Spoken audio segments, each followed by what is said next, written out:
everyone, and welcome into round 5 of the 2024 Race Factory Gaming Grand Prix Championship live here on Start Your Systems TV. I am Kellen Brower, back in studio this week. Sorry for missing last week, but big shout out to Andrew Wood, who streamed the Washougal National for us. And it's back to me this week to call the RFGP of Spain today, the Into Xanadu Arroyo Molinos track here in Spain. Very excited to call this one halfway point of this GP championship, so a lot of fun storylines to follow with this. And yeah, we're pretty much just going to jump right into it and have a grand old time here tonight watching some great racing here in Spain. So let's go ahead and take a look at our qualifying times rolling into this evening. And Seth Shirley has gone fastest by 0.3 of a second there over Frank Jackson in this MXGP division. Tyler Lang, Killian Ortiz, Colby Eagland, all in the mix with some good performances thus far. And of course, Lang and Eagland, heated championship fight already through 4 rounds of this MXGP title bout between the two of them. Pretty close times throughout as well. We got a lot of 49s, 40s, 48s, couple of them in there, 50s, 51s on down. And it looks like we once again have quite a few guys signed up and have ran laps. So we may have some consolation race action here this week once again for the MXGP class. Let's talk about MX2 real quick and see that the man that has dominated this series through 4 rounds continues to dominate qualifying. Seth Carr outdoes his teammate there, Austin Partolo, by almost over 2 whole seconds, just barely so.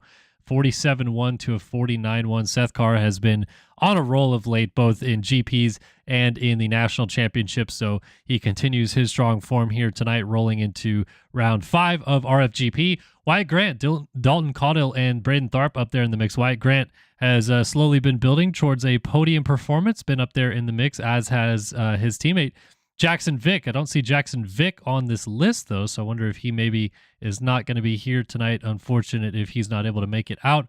But we do have 45 guys signed up in MX2s, so maybe we'll see a Consi in there as well. As I mentioned, Seth Carr has absolutely dominated this MX2 division thus far. And yeah, he's got an 84-point lead on teammate Austin Partolo, which, to be fair, Partolo did miss a round due to a suspension, and I just found out from Wyatt Grant in chat that Jackson Vick is suspended this week, so tough break for him. A couple guys getting the boot when it comes to the penalty hammer of late. But Seth Carr up 84 points on Partolo, and Colin Holden tied for second place, 84 back, like I said. Maverick Snyder, Max Wilczek, all up there, kind of fighting for that second position in the championship still. I mean, if you're Wilczek, you're only 18 points back of it, certainly within a shot of closing up on Partolo and Holden. And Maverick Snyder, he's also been really good of late as well, so we'll see if he can continue that trend here tonight. In our MXGP division, we have a heck of a title fight brewing in the mid stages of this championship. Eagland up 4 points on Lang, Castellaneta 23 back, and Seth Shirley 44 back. And honestly, this is perhaps almost reverse order of what we've seen of late. Shirley looks like he might be one of the guys that is starting to find his form and maybe be the fastest rider on the track week in and week out. Castellaneta, we've had some strong rides out of him of late as well. And then Lang and Eagland have been focusing on each other. Now, they have been exchanging Grand Prix wins, but I would not be surprised to see another fresh face up there in the mix. Perhaps Seth get his first Grand Prix victory tonight as well. So we'll just see what happens. And we got some good title fights kind of mixed up all the way through down the order here. Yeah, Colin, I did get your privateer bike. I think I got everything that was sent to me in DMs today. Apologies for those of you that we've been missing out on. It's been quite a few of you. I know some of you think, oh, I'll just send them one pack, but then there's, like 9 of you guys DMing me before every race. So it just so happens to stack up a little bit, but I think I did get it. All right, let's talk about this track here, the RFGP of Spain. And it looks like the 250 Consolation Race is out there getting ready to go. Yes, this is straight into the 250 Consi. So we're kicking things off right quick here this evening at Into Xanadu. Short racetrack as well, like we talked about those qualifying times in the 140 range, 145 for our top 450 qualifying times. So we're going to have an interesting race here tonight, and I apologize for 250 Moto 1. It's 250 Consi, and we are racing here in Spain. Often in turn number 1, 4 riders going through, and a lot of others heading home. Maverick Snyder ends up in this Consi, and he is down in the first turn, 3rd in the championship fight. Or actually 4th, I should say, but technically 3rd because it's a tie for 2nd, I guess you would call it. down in the first turn, so he's got his work cut out for him. Emmett Sund has taken over the race lead, another face that we did not expect to see in the consolation races here for the GP. Tristan Judd swaps down and goes down out of second place, and he's going to see a lot of positions go by there, as coming through in the mix right there is the 27 of Liam Atkinson.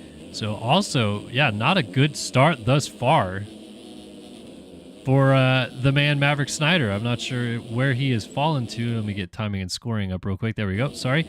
Snyder down in dead last. Of 11 riders in this consi, he's back there. So I'm not too sure what's going on with old Maverick Snyder to kick things off here this evening, but it's not going well thus far. It is going well in this consi, at least, for Emmett Sund, as he's gotten out to an early lead. Owen Adams is going to move up into second with that crash that we saw out of Tristan Judd. So Adams, then Jonah Baquette, and Freddie Grove, but that's actually changing hands as well. Ryder Derigo has moved up into the third position. Jonah Baquette showing him the business and putting him down. That was not for a transfer spot, but he put him down anyway. So several riders are going to make a pass on Derigo as he was down. Not the way you'd like to have your first lap end right there, but these guys all shuffling around. So we're on to lap number 2. That is not a full lap around this circuit just yet. The finish line jump kind of halfway through on this track, and then we go backwards down the start straight through the mechanics area, and then we kind of do this little horseshoe at the end of the track right here. Little U-turn, and then down through the underground RC wave section in the back here, right in front of the grandstands and over our race tech double. And so what you're watching right here is Jonah Baquette in the fourth and final transfer spot, just ahead of Atkinson.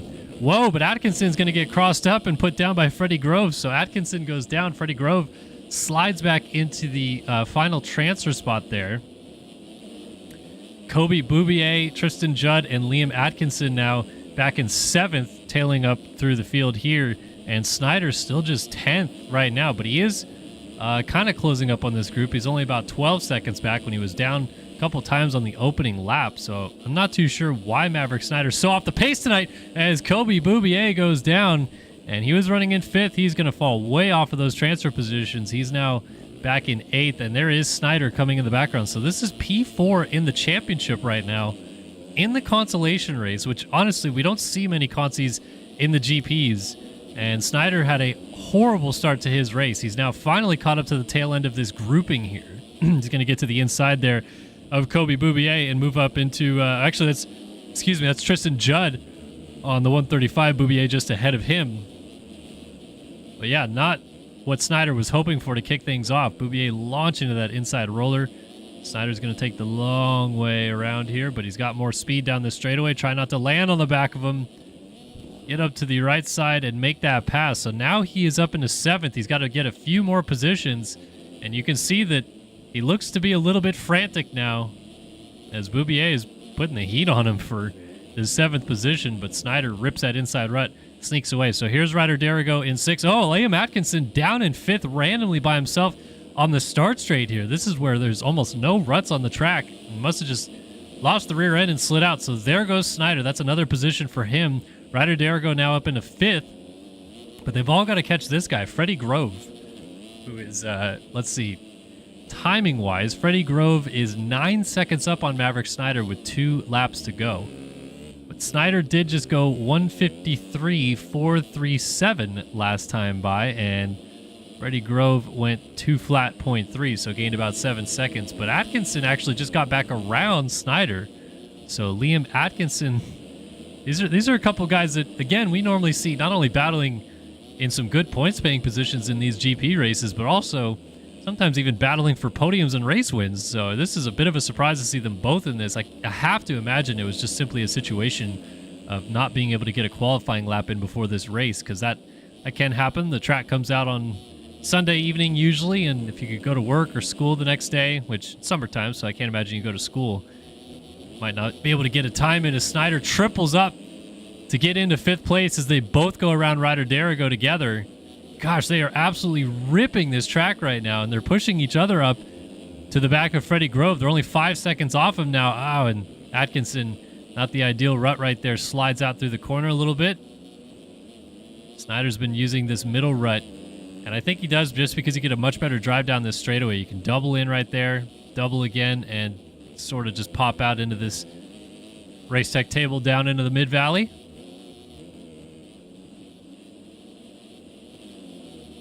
His lap didn't count in qualifying because he just beat his qualifying lap by 6 seconds. Yeah, I mean, either that or just, like I said, maybe a little late to the draw. So that is the gap right there. So you can see Snyder jumping over the finish line jump in the background. There it is right there. Snyder closing up the gap on Freddie Grove. Emmett's son continues to lead from Jonah to Paquette. Owen Adams and Freddie Grove is still in the final transfer spot on the 777, but Maverick Snyder resets fastest lap of the race again at a 1:53.8, and he goes down after the mechanics area. Oh no, that is potential disaster right there. He is going to need some serious help now. He was probably going fast enough to get to Freddie Grove. That now leaves Liam Atkinson to do the chasing up to Grove. And Grove looks like he is shaking in his boots a little bit here. He really wants to go through to these motos. And getting up right in front of him there is Owen Adams on the 931. So this is such an interesting dynamic shaping up here between all these guys, because while Atkinson closes on both of them, these two are set to battle for third, trying to get away from that bubble position. But you got to be careful. You don't want to get into each other and perhaps go down.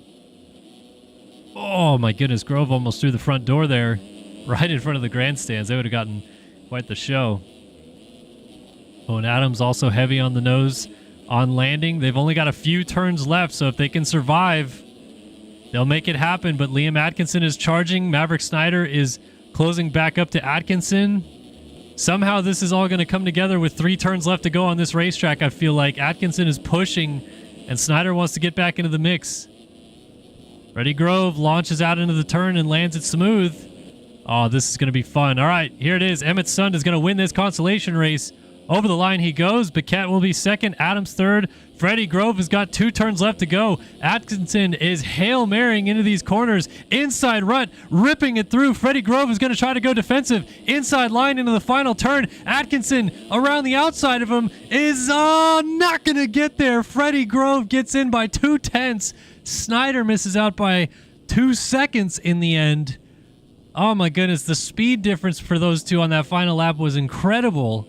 And we'll certainly have to wait for penalties to ensure that that is the gaps, but this track is not very notorious for giving out too many penalties. Kobe Boubier crosses in 7th, Tristan Judd 8th, Ryder Derigo 9th, and the NL 572 ride here looks like he'll be 10th. George Knight back in the 11th spot on the number 23, or actually, yeah, 11th, and 10th for NL, so Derigo, Judd, Bouvier, Snyder, Atkinson, Freddie Grove.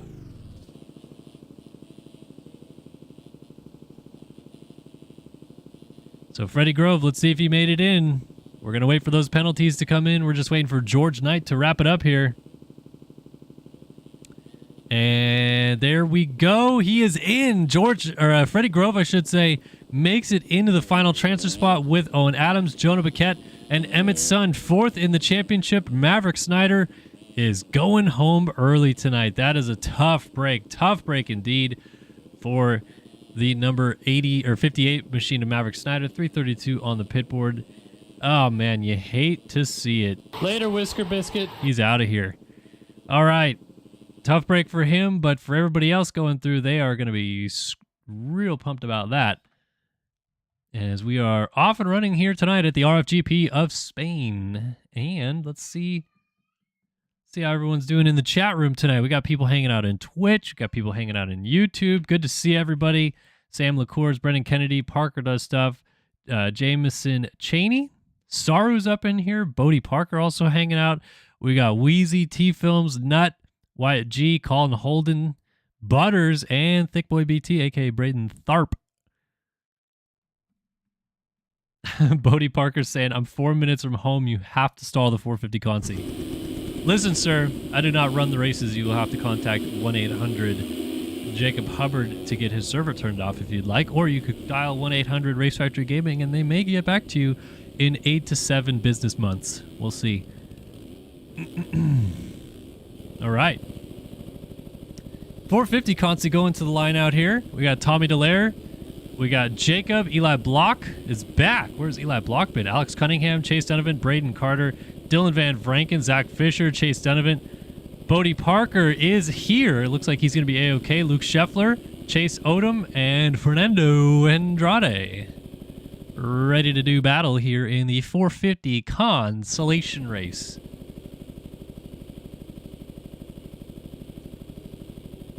Whoops, unplugged my headphones, can't hear anything. And we are back.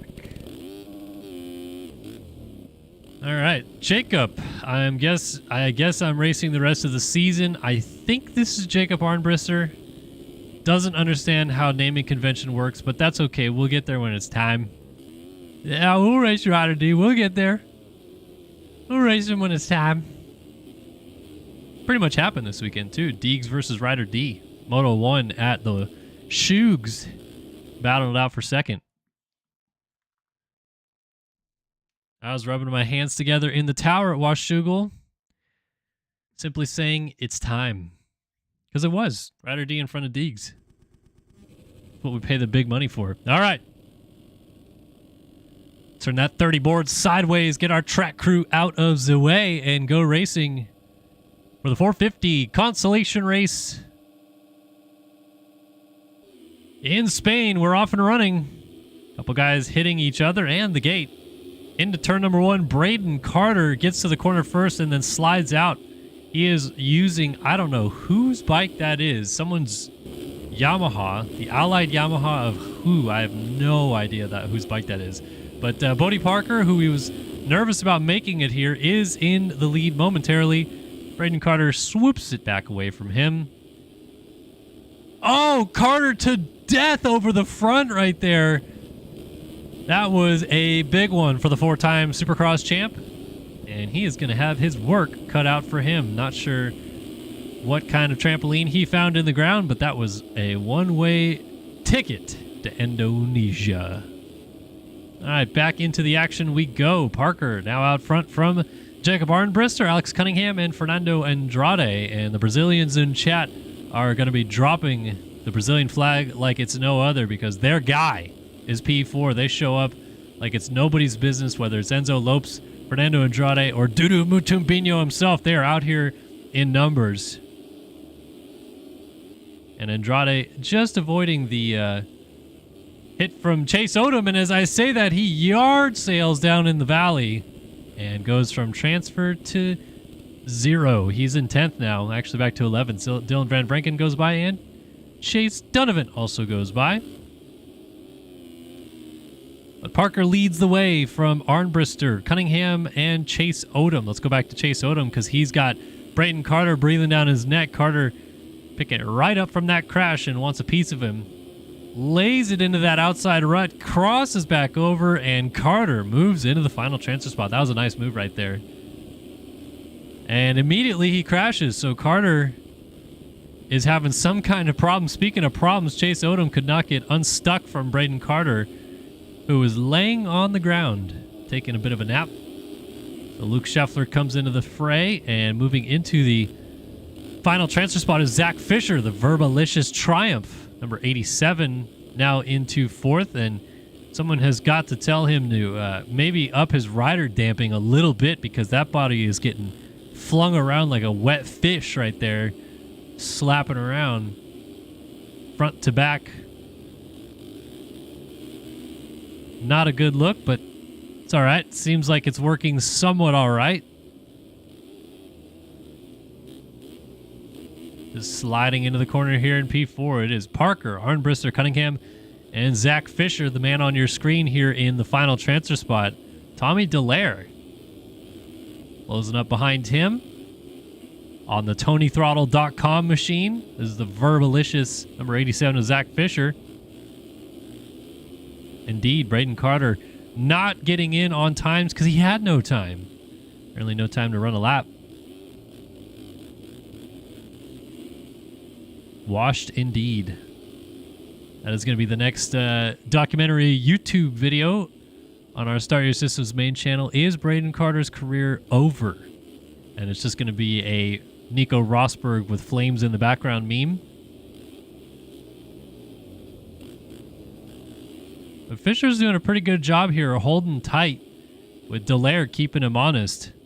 And closing that gap down, Luke Scheffler, Chase Donovan, they're hanging out in the background. Braden Carter's now 9th.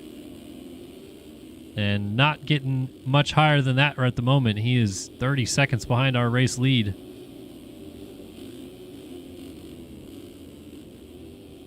And Fisher's just hanging tough here, man. I cannot believe that Tommy Dallaire hasn't gotten closer to him yet, because Fisher's made a couple noticeable mistakes, but Dallaire is just hanging out.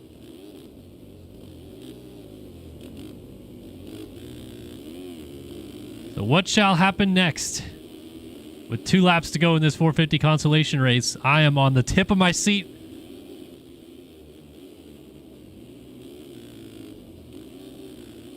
Yeah, I've been seeing Tommy Dallaire putting in the motos, right? And the Canadian Nationals, I don't know what kind of results he's been getting, but he's about to see his way into 4th as he goes around Zach Fisher, who was down. Dallaire now up into the final transfer spot. We got a sweet battle brewing. Arnbrister and Alex Cunningham going at it, and Cunningham blows the turn. So back into P2 goes Arnbrister. And Parker is just running away with this thing at the front. So let's go back into our battle for the final transfer spot. Oh, Scheffler lays it down. Tough break. He had just closed that gap up on Zach Fisher. So Dallaire had made the pass, and then looks like he may have gone down because suddenly Fisher's back ahead. So we're coming up to 1 lap to go here, this time by.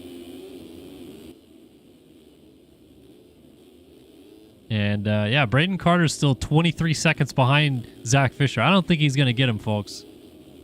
So I don't know if Carter is back home in California or not, but maybe if he wants to go ahead and hop in the car, head out east on the Ortega Pass, you know, maybe he could swing by the booth and watch this rest of the racing here tonight from the studio. Because I don't think he's going to the motos, people.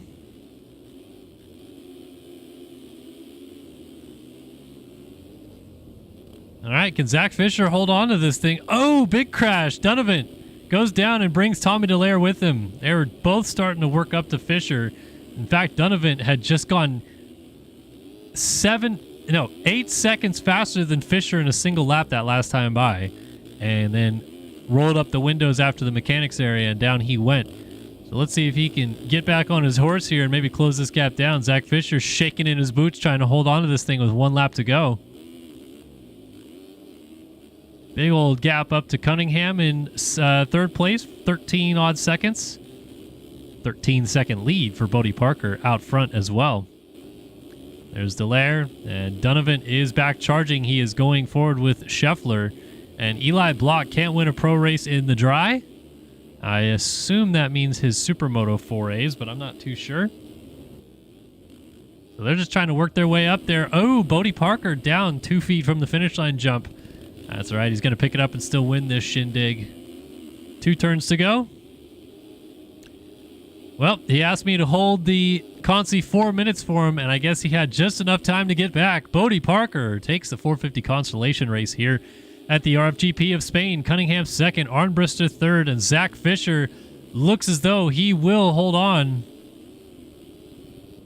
Oh, he's down right before the race tech table into the valley, and Tommy Dallaire makes his way up into the final transfer, and he says, how about that? Coming to you from the Great White North. He's all the way back in here into the final transfer spot, and he goes through to the motos here in Spain. That's what he's talking about. Donovan, Fisher went down again before the finish line jump and then loops out. Eli Block, Scheffler, Braden Carter quits. Chase Odom, Dylan Van Vranken, they're heading home early here tonight. Things you hate to see, it's all of that. I'll tell you what. Things you love to see, though, is my guy Jackson Mills joining the members lounge over here on Twitch. Actually, he did not join. He gifted a Tier 1 sub to Paralyzed Posty. So what's up, Posty? How's the members lounge treating you here tonight? Good to see you. And welcome at your Tier 1 sub. Shout out to Jackson Mills for making that happen. All right, penalties are in, and the 171 machine had a few cuts there.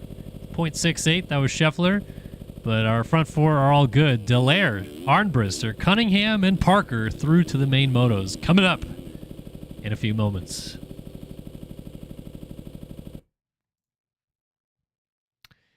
Alrighty, ladies and gentlefish, boys and flounders. It is time to go racing here at the RFGP of Spain into Xanadu, Arroyo Molinos. I don't even know where in Spain this is, but it's somewhere gorgeous, I'm sure. And it's right next to a mall. If we pan out here and look that away, there's a mall. It's the Race Factory Superstore. You can head over here and get your knobbies. You could also set up a nice protest if you'd like. Race Factory Xanadu Arroyo Molinos here in Spain. Ready to go racing. I don't know what I was supposed to watch, Chase, but I did watch you yard sale from 6th on the final lap. And really, you just hate to see it, honestly. When Sally Slow-Mo goes down, we all lose. And yeah, a little bit bummed to not see you in the motos tonight. Well, that's okay. We'll get back there. All right.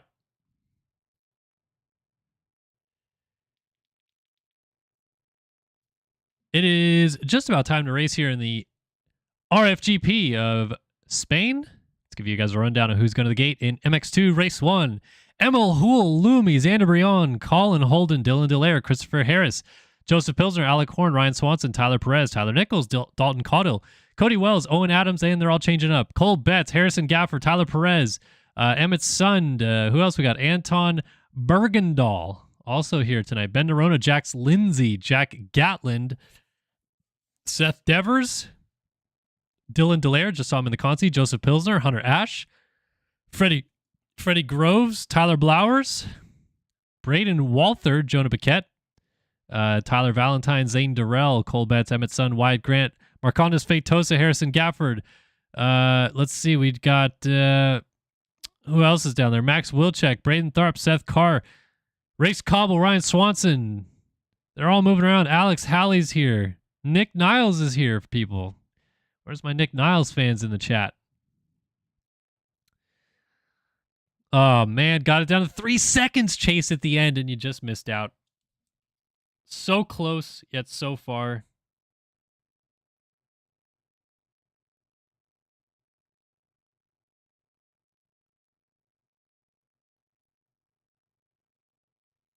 All right. Who do we think is going to get our Design Lab Co. whole shot, brought to you by thedesignlabco.com. Head over there. Check out what Nick Porter is brewing up. Graphic kits, signage, I think he does. All kinds of fun stuff. Check it out. And support the people that support us. And we thank him for coming on all year on the broadcast. But yes, who's going to get this whole shot? I want to lean the direction of Braden Tharp. He's been getting really good starts lately. We know Juice, Austin Partillo, he gets out of the gate well. Really, all the Panini bikes are basically factory Hondas. Seth Carr, we know, gets out of the gate well. Could we see a sneaky Race Cobble hole shot? Can I interest you in an Allied number 50 machine out front? What about a Peep.co number 137, Ryan Swanson with a holey? Could he get up there? Takatoji's Emmanuel Cepeda also gets off the gate quite well. And P2 in the championship, Colin Holden knows how to get off the gate as well. He's been up in the mix. I don't know who's going to get it, but that's why we go and drop the gate here every single week to find out who's going to come out styling.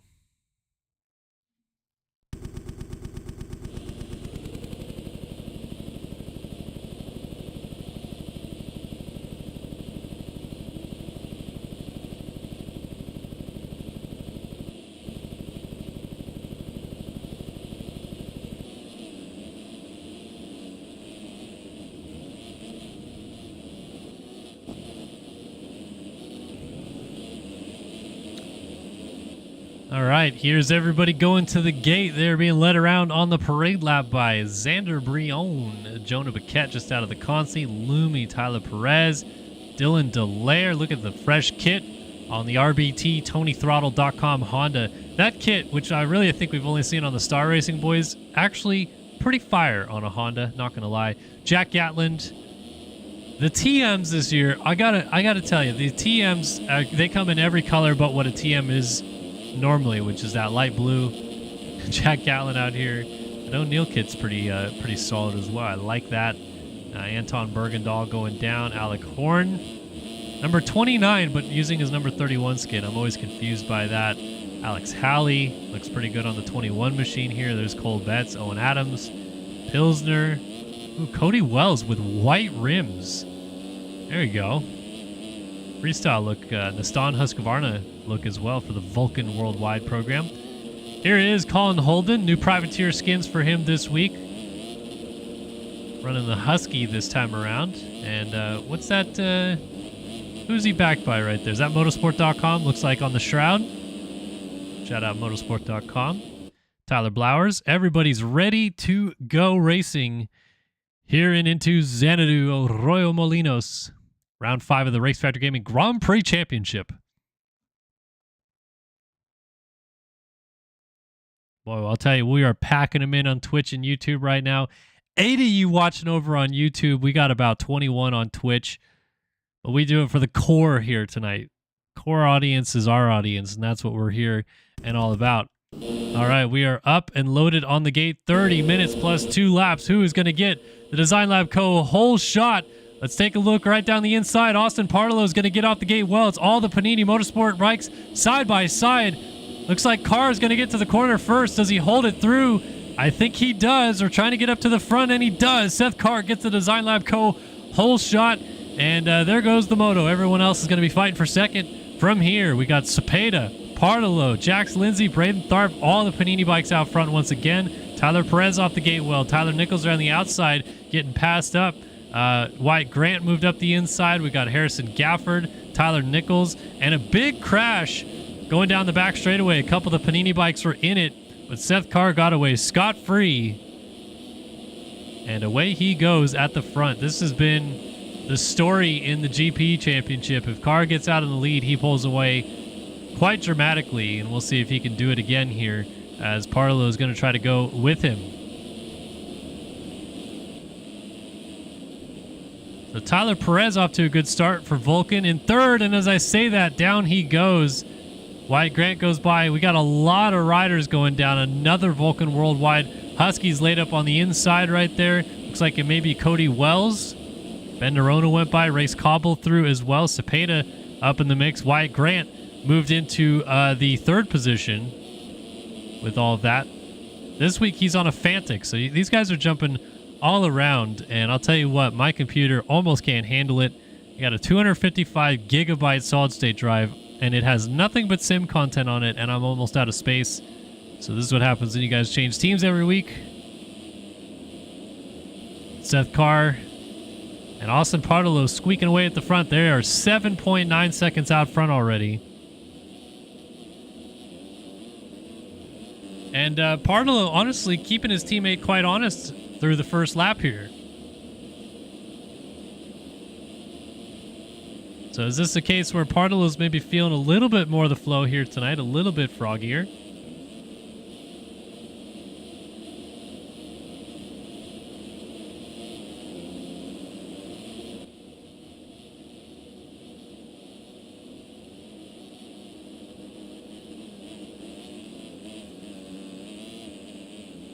They are gone, though, man. Good Lord. 9 seconds ahead of Wyatt Grant already. You can't even see him in the background. Oh, and Partolo has a huge crash, landing on the rear tire of the triple, and he absolutely laid into a hay bale on the left side of the track. He's going to pick it up in third behind Wyatt Grant, and suddenly it's a 10-second lead for Seth Carr. We're not even done with the second lap of the race. So Wyatt Grant moves up into second place on the could-have-been Fantic. And he has got number 10 of Partolo right behind him. These are two different teams. This is the could-have-been Fantic of Wyatt Grant and the Panini Motorsports Fantic of Austin Partolo. Somehow Fantic has become the meta. Everyone's using these bikes. Partolo wants to go back after Grant. It's getting a little bit close there, coming up to the finish line jump on lap 2. And Grant makes a mistake on the inside. Partolo around the outside moves back into second place. 12.2 seconds behind his race-leading teammate. Emmanuel Cepeda inching up onto this group, just laid in a 52.687. Pretty good lap in there. fastest on the track outside of our race leader, who just went 48.671 out of Seth Carr out front. So Cepeda's looking good. Race Cobble, Ben Nerona 6th, Jack Gatlin 7th, Jackson Lindsay 8th, and Cole Betts and Alec Horn rounding out our top 10. So everyone's still pretty nose to tail aside from Carr, who's getting away at the front of the field. But I think all that early chaos maybe kept the field tighter together ever so slightly.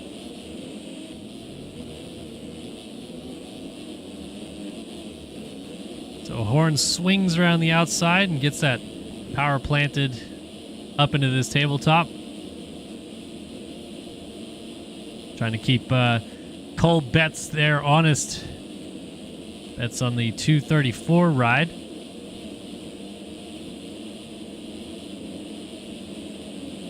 And, whoa, Seth Carr must have had some big mistakes, because that lead has gone almost back to nil. It is only 1.2 seconds ahead of Parlow, and Carr's certainly must have gone down hard, because that was a 12-second lead almost completely gone in an instant. That doesn't happen all that often unless you have got a big crash that occurred.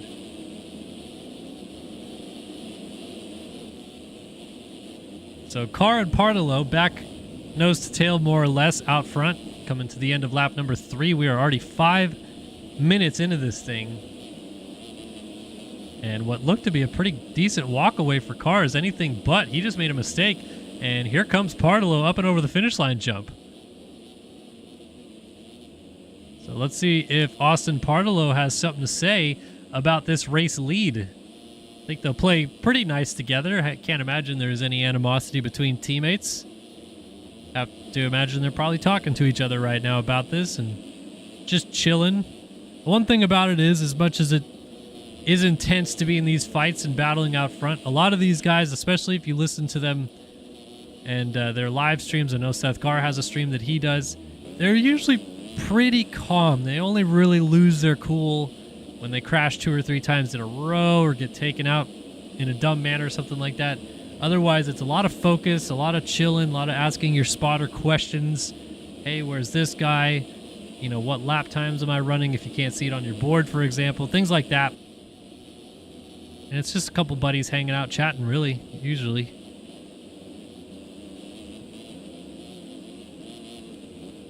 Oh, Parlow exits stage right, and he's had a couple big mistakes early on in this race that have really hampered him. That one is going to cost him about 4 seconds. He goes from 2 back to 6.2, and now he's down. So Wyatt Grant's going to go back through into second place. We have got some musical leaders up here as he's going to pick it up just in front of Race Cobble, get back on a fight for third. Parlow, Cobble, and Cepeda, 3, 4, 5, all there on your screen together. Cobble's launching to that inside. I like that launch, but the rut runs out right here, and then you can't get the good drive down the straightaway. Although Race Cobble made pretty good work of that, despite that situation.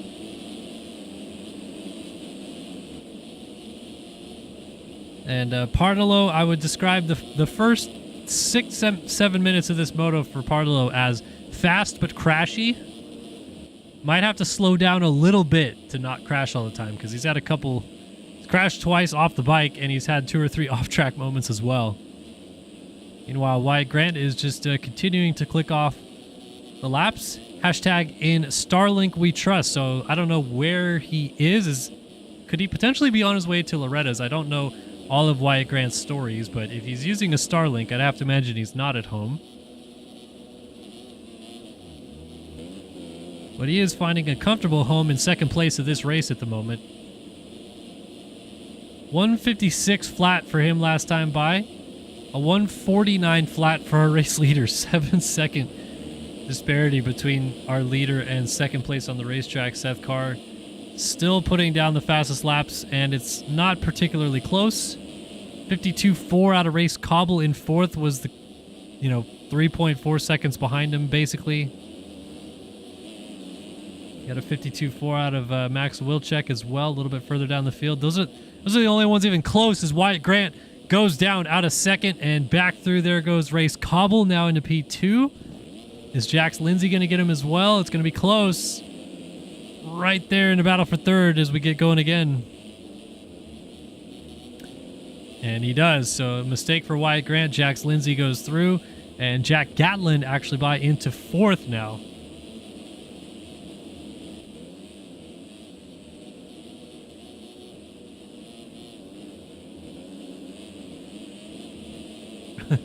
Zach is in general. Add him to the stream to spice it up. We could get 2013 RaceFactoryGaming National Champion Zach Dupuy in here to watch this race, but I don't even think he has a track downloaded, so I'd have to stream it to him.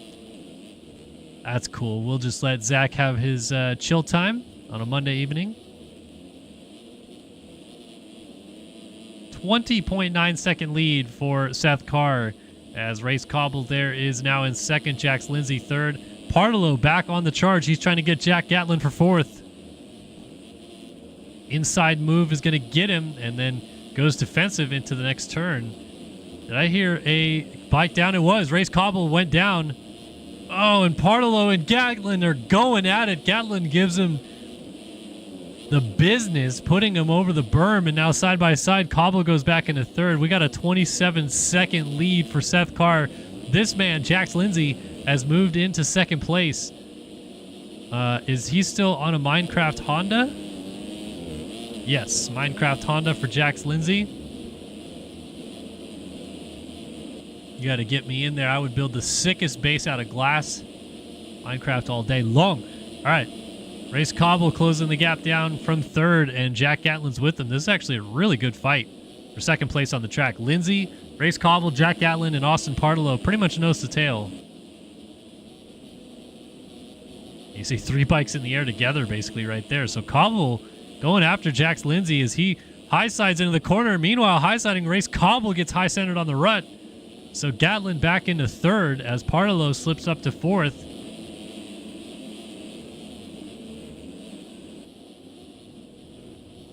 And again, we've talked about Partolo having the speed.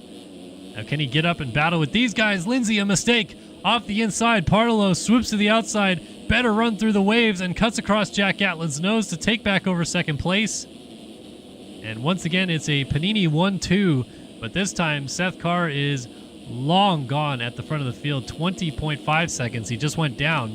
But he's still got a massive lead.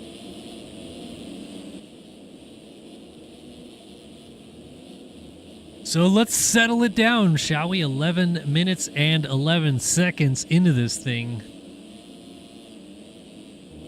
Seth Carr leads from Austin Partolo, Jack Gatlin, Jax Lindsay, and Race Cobble inside the top 5. Wyatt Grant is 6th. Max Wilczek is 7th. Cole Betts is 8th. Alec Horn is 9th. Nick Niles is 10th. Ben Nerona 11th. Emmanuel Cepeda 12th. Hunter Ash 13th. Colin Holden 14th. Ryan Swanson 15th. Tyler Nichols is 16th. In a heated fight with Alex Halley in 17th. Emil Hool is 18th. People in the YouTube chat are riled up about him. Who is excited? Sam LaCours is Emma Hull's fan number 1 here, and he is your guy is 18th right now, but maybe going to 19th. Braden Tharp trying to make that pass. Emma Hull gives him the business, and that fight continues. Tharp down. Emmett's son going to go by. Tyler Blowers moves up into the top 20. And the fun continues throughout the field. Back to our race leader, Seth Carr. So I already noticed the track breaking down a decent little bit here, so I'm going to go on board with Seth Carr as he starts to get into some lap traffic.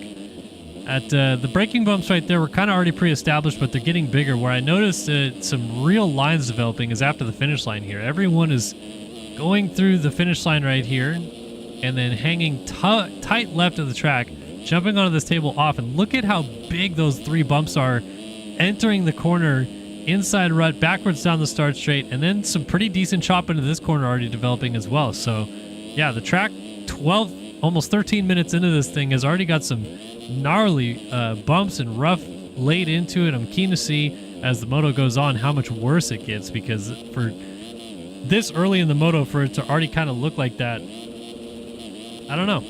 Just a little bit surprised by that, to be honest. So we shall see if it continues in that trend.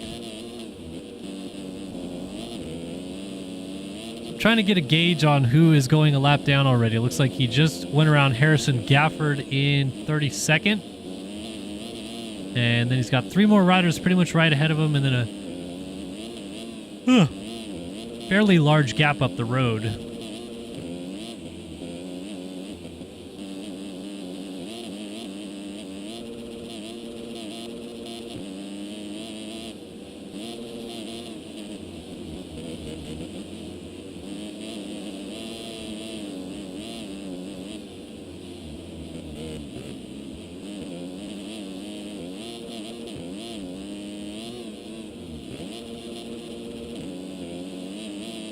.7 advantage right now for Seth Carr. He is cruising in the race lead, and like I said, working through some of this lap traffic. Just wanted to hang on board with him for a complete lap and see what lap time we get. So for those of you watching at home, you get a bird's eye view of what the current MX2 championship leader can do around a racetrack. 49.2, not too far off his best lap, and clicks by another lapped rider. That looks to have been Tyler Perez, who he just put a lap down in 28th. As we approach the halfway point, Jack Gatlin is swapping his way through this section, and I don't know how he never fell off the bike. He's going to get going and still be in second, but only by a nose. Here comes Jax Lindsay, and the fight for second is a-going. Here we go.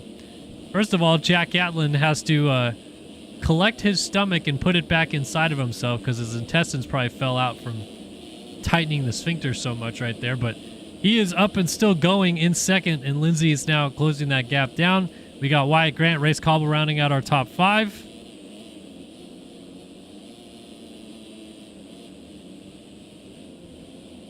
And these guys are going to have a good fight on their hands for the second place in this race. Throughout the rest of the moto here, they have pretty much stayed almost nose to tail for the first half of this one. Wyatt Grant, Race Cobble. So Pardelo's dropped off this group a little bit. And he is now, let's see, he's almost 10 seconds behind Race Cobble right here. So really, Cobble, Grant, Gatland, and Lindsay appear to be the riders that are going to decide second place in this moto, unless something drastic changes.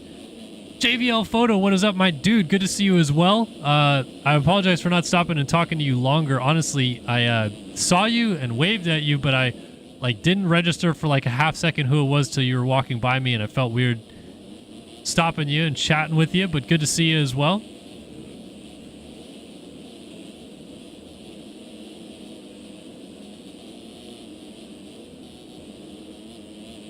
Always nice to see the some friendly faces in the media center. Because I always have to deal with that unfriendly Brit of Lewis Phillips. Nah, I joke. Lewis is a good guy. Oh, that was Jax Lindsay down. And down to Race Cobble. Oh, so Gatlin slices through both of them. Wyatt Grant moves up to second. Lindsay remounts in the 4 spot. Cobble now 5th. And Wyatt Grant, like I said, moves up into second. So the musical chairs for P2 on the racetrack continues. And 17 minutes into this moto, it seems far from over. 54.4 now for Wyatt Grant, and then a 2:02 for Jack Gatlin, a 2:02 for Jax Lindsay. These two were up in a battle for second place when this lap started. Then they had bad laps, and now they're in third.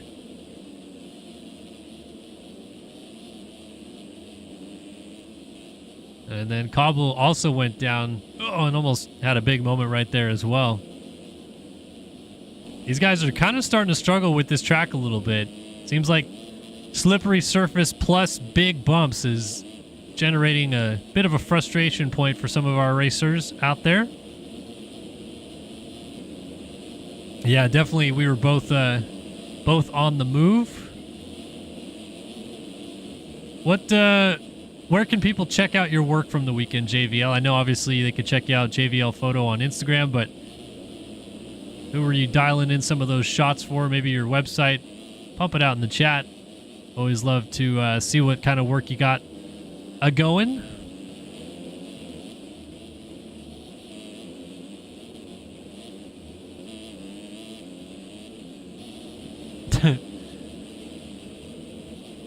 Special model of a banner stuck in his rear wheel. I kind of want to see what this kid is. So, could have been, is now a Fantic team. I swear they were on Cowie's last week or 2 weeks ago.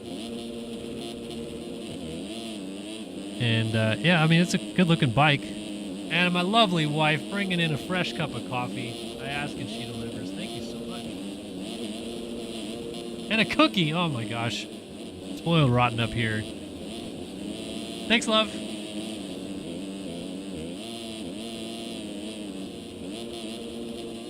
"41-second lead for this man. Seth Carr, he is continuing. Let's see, he's going by the 378 of ML Hool. What a save that was right there. And the kit is pretty lit, not gonna lie. Like the only thing I'll say about this gear, I think it would be better if it wasn't the like neon yellow. Like if this was just yellow gear, yellow, orange, red gear, it would look really good, but the neon kind of drowns out everything else too much. Just my opinion. You could agree to disagree. This one just clean Troy Lee Designs black and white kit. Very fast house look. And then all white right here. Jax Lindsay. He's got Evoke gear, Fox boots, Fox helmet. I think those are Fox goggles too. Yes, they are. And everything is white except basically the numbers and the sponsors. That is a far cry from what Seth Carr's got going on. Meanwhile, Wyatt Grant went down in second. So Wyatt Grant lays it down in P2. That allows Jax Lindsay back into second place. Jack Gatlin now moves back into third, and then Grant slips back to fourth with Cobble fifth. And 20 minutes into this moto, the ever-changing cycle of who wants to be second in this race continues. I may just play some Benny Hill music here and let the musical chairs continue.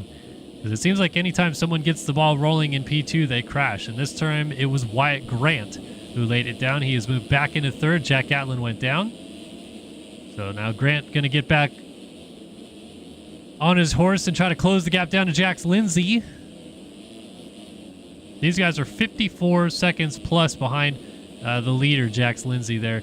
So Seth Carr, I was just about to say, the guys that he's starting to lap here, I wanted to kind of pay attention to it. The 232 of Hunter Ash just went a lap down. He's 17th. I am really keen to see, with this track having pretty short lap times, he is only 50 seconds or so, about 50 seconds behind Jax Lindsay. He's 40 seconds behind Wyatt Grant, 30 seconds behind 6th, 20 seconds behind 8th, and he's only 10 seconds behind the top 10 right now. There's a gnarly possibility that Seth Carr can lap, I'm not going to say the whole field, but quite a few people with the pace that he's running compared to the rest. What do we think in chat? How far does he get here? Because he's going to go around, let's see, the 34 here of Tyler Blowers is in 16th. Blowers is in a heated battle right now with Emmanuel Cepeda. Takatoji Yamaha. Yes, it is Cepeda going through the corner. And Blowers is going to let Seth Carr go. 150.8. 65-second lead now. It's over a minute. And more riders going down. I think that was that Dylan Dallaire? It was, no, sorry, Alex Halley. And then Emmanuel Cepeda. Another rider down. That was the Underground RC machine? No, that was Ryan Swanson of Peep Co., I think. All right, let's go back and see where these guys are at, because we're going to get some people lapped. So Cepeda, 14th, just went a lap down. This is Swanson, excuse me, on the Suzuki Peep.co. And he is going to have the blue bar very shortly here. We got Saru throwing out a top 5. That's how far Seth Carr is going to lap up to in the chat room. So Saru's laid down the gauntlet. He thinks he's going to get to the top 5. This is 13th on the track. About to see the blue board. Actually, Cepeda just went back around Seth Carr, so disregard. Cepeda is fighting for his life here to stay on the lead lap. And Seth Carr's like, yeah, bro, just let me go. I am the leader, and you are 14th. Meanwhile, Cepeda's just giving him the business here. And finally lays up. It's going to go to the inside, but allows Carr to go to the outside. And there, the blue bar is now waving for Ryan Swanson. Mistake there. Alec Horn just up the road to him. Swanson's got 2 seconds back. Dude, Cepeda repassed him. Cepeda back by Seth Carr again. They're just going back and forth. So now Seth Carr trying to drag race Emmanuel Cepeda down here, and they're just... I can't imagine that this is...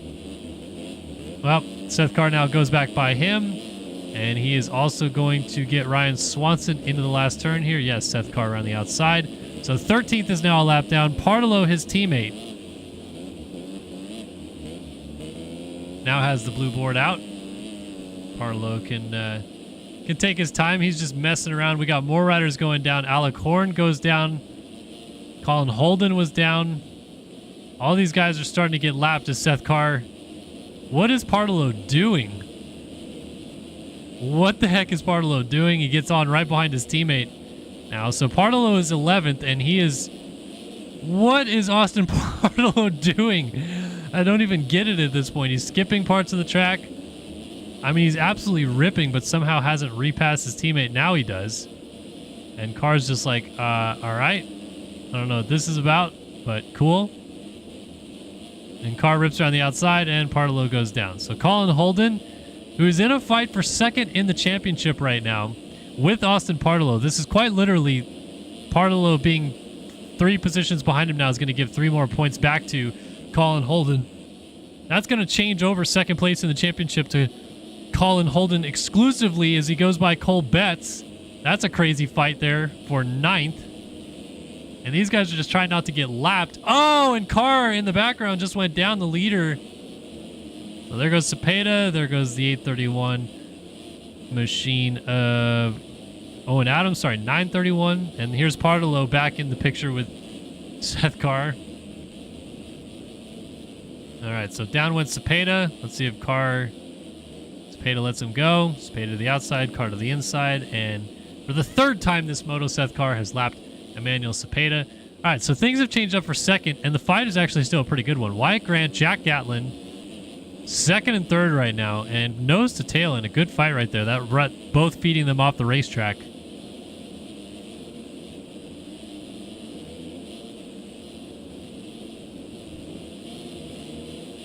And Gatlin is absolutely going for it, trying to get by Wyatt Grant for 2nd place. This is a really good fight between these two. 4 minutes and 2 laps left to go in this moto. And it seems like they can't get away from each other because they keep finding each other. Even if they're not battling for second, they still find a way to find each other on the racetrack. Wyatt Grant goes a little nose high. Jack Gatlin a mistake. They've got plenty of time on race cobble. Jax Lindsay, Max Wilczek, Ben Nerona, and Nick Niles, Colin Holden.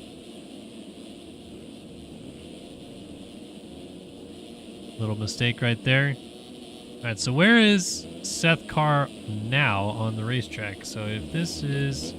Oh, he's actually lost quite a few more positions. Ryan Swanson... So Alec Horn's the first rider lap down. Swanson has Seth Carr closing on him, but 13th is still on the lead lap. You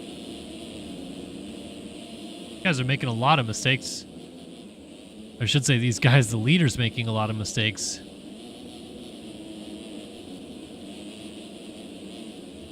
I think this would be the first moto podium for Wyatt Grant if he holds on to this position, or even if he gets passed by Jack Gatlin. They've got a lot of time in hand back to race cobble, another 12 seconds back to him or so.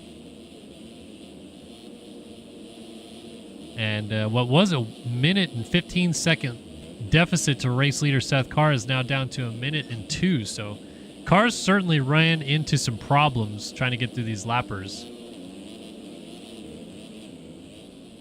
So the question I have, and we'll go on board with Jack Gatlin, is when the lappers will come into picture for these guys. They have 2 corners to find another 2 group. Another corner after that, another 2 group of lappers. They're going to hit maybe only 5 lappers from here till the end of the moto.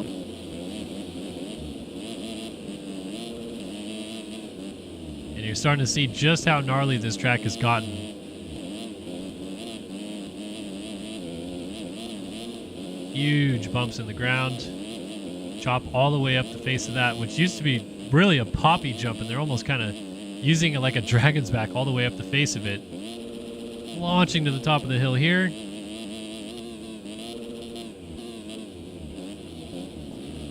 One second in it, Jack Gatlin can see Wyatt Grant ahead of him. I feel like this is a really important second place for both of these guys. For Gatlin, big deal to try to get it back to a normal trend for the rider out of Great Britain on the Unity TM factory racing machine.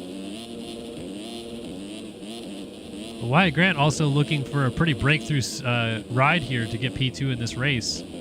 One of them's going to get it. Who's it going to be? Gatlin peeks his nose up the inside here before the finish line jump. Goes to the outside. This line has worked. Oh, just kind of dug in. Was trying to square the corner off. Grant barely gets over the finish line jump. Gatlin's thought about going on off to the inside, but doesn't get it. Rider down, one of the RBT rides.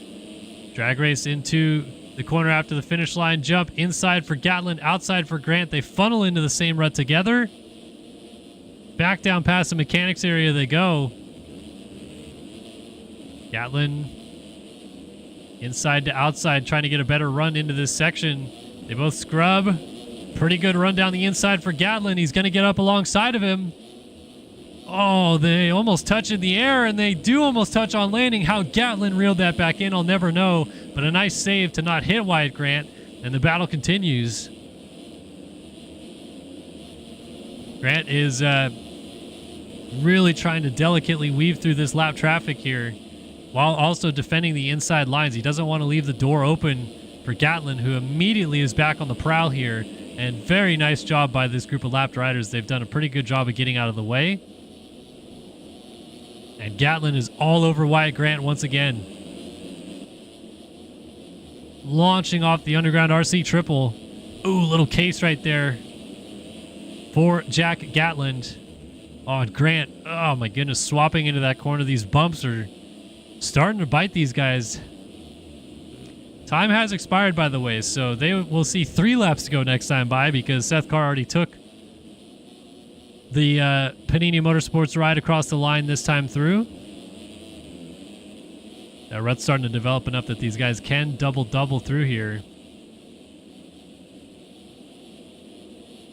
Who have you got, man? Wyatt Grant versus Jack Gatlin. This is like kind of the epitome of veteran versus rookie experience. Gatlin's been around the game for a decent while here. He's trying this outside again. There's lap traffic in the way. And is going to have to kind of funnel into this line once more. They both jump into this big bump and then power through here. Gatlin's got to run down the straightaway, trying to get to the inside. Wyatt Grant goes to shut the door and still makes the turn. What a move by the 327 machine. Oh, and immediately a big mistake. Down he goes. And Jack Gatlin says, "Thank you very much, sir. I will take that." As through he goes. Wyatt Grant still picks it up pretty comfortably in third, although he's going to get hit from behind by a couple guys. But here's the gap back to fourth, Race Cobble. And Cobble still has Jax Lindsay all over him. This is a good fight for fourth. These two have been on each other the entire moto. So Gatland and Wyatt Grant have settled their dispute. Let's see if this dispute gets settled for fourth on the racetrack. They've got 4 seconds on Max Wilczek. So this time, unlike the battle between Gatlin and Grant, you really can't throw caution in the wind if you're these two, because if you go down, you risk not only losing the battle you're in, but losing another position to Max Wilczek. Oh, Lindsay rips that inside. He's trying to use the long way to build up some steam up to these jumps here at the top of the hill. Almost got alongside, but not quite close enough on Race Cobble. This is a really good fight between these two. Both of them go for the triple. They both come up a little bit short, but this time Jax Lindsay nails it to get the power down to this corner and make the pass. He's got his teammate, the 762 ride of Xander Brion, fighting real hard there with the 50 of Race Cobble, making him work for it. And Cobble doesn't look like he's done with Jax Lindsay just yet. So 2 laps to go for these guys. This time by Jax Lindsay, big off. Swaps down the wave section before our race tech step down, and he's going to watch Wilczek go by into 5th. He's going to pick it up ahead of Ben Nerona right there. Nerona a little ways back, but yeah, that was a massive crash right there for Jax Lindsay. Wilczek joins his allied Kawasaki teammate inside the top 5. He goes to 5th. Race Cobble now has 4th pretty well locked down. Here's Wyatt Grant in 3rd and Jack Gatlin in 2nd. back to our race leader, Seth Carr, as the white flag will wave this time by. And dominance in essence here for Seth Carr. White flag is out. Didn't quite get away like we thought at the beginning of the race, even though he hole shot. Had to deal with some pressure from his teammate Austin Partolo, but will in the end lead every single lap. And like I said, absolutely dominate this moto. Colin Holden, who is in 7th, is now a lap down. And Jax Lindsay in 6th, who we just saw crash, is only about 6 seconds up the road from Seth Carr. I don't think Seth Carr will get to him unless there's a crash, but you just never know. There's Jax Lindsay. And Lindsay's still trying to go after Wyatt Grant. Wyatt Grant, Max Wilczek, and Race Cobble pretty close together. 3rd, 4th, and 5th. Wyatt Grant must have gone down at some point, because he was a comfortable 3rd, and then these guys went by. So as this race for the final podium spot starts to heat up, we'll see what happens. Jack Gatlin looks like he's going to have 2nd pretty well under wraps. Oh, Wilczek just went down. And is Jax Lindsay going to get to him? He is just coming to view. Not quite close enough. But these guys are going to stay on the lead lap. They were not far enough back to get lapped by this man. So in the end, 6 riders will remain on the lead lap. But this was an absolutely dominant ride by Seth Carr. He is going to have a massive championship lead after this moto and probably after this Grand Prix. And might wrap this thing up 2 rounds early at the trend it is going. But race 1 in the Into Xanadu Arroyo Molinos RFGP of Spain goes to Seth Carr in the MX2 division.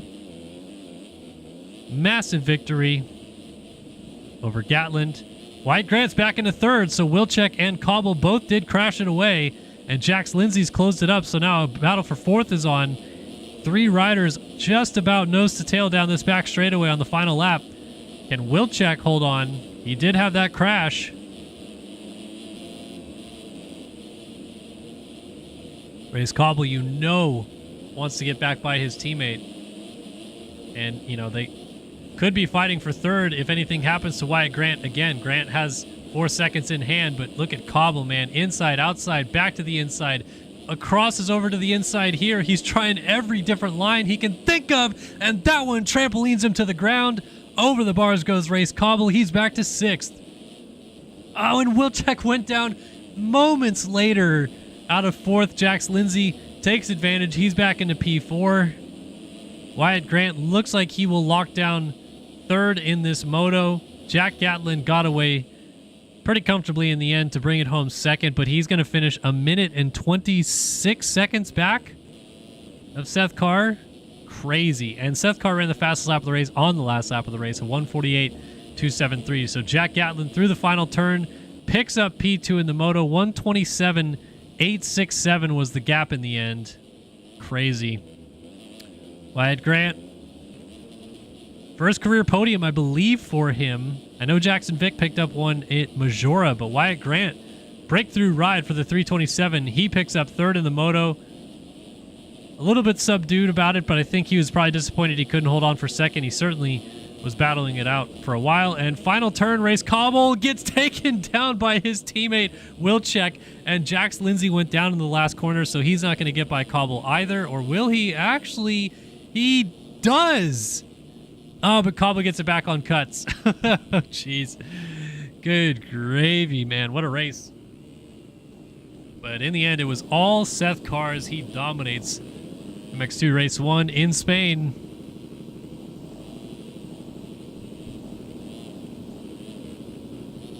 What a first moto. What a race by Seth Carr. And does he back it up in Race 2? We shall find out. All right. Coming up next, it's MXGP Race number 1. I'm going to enjoy my cookie here for just a moment. Let's sit back and get ready to drop the gate here in just a few moments.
All right.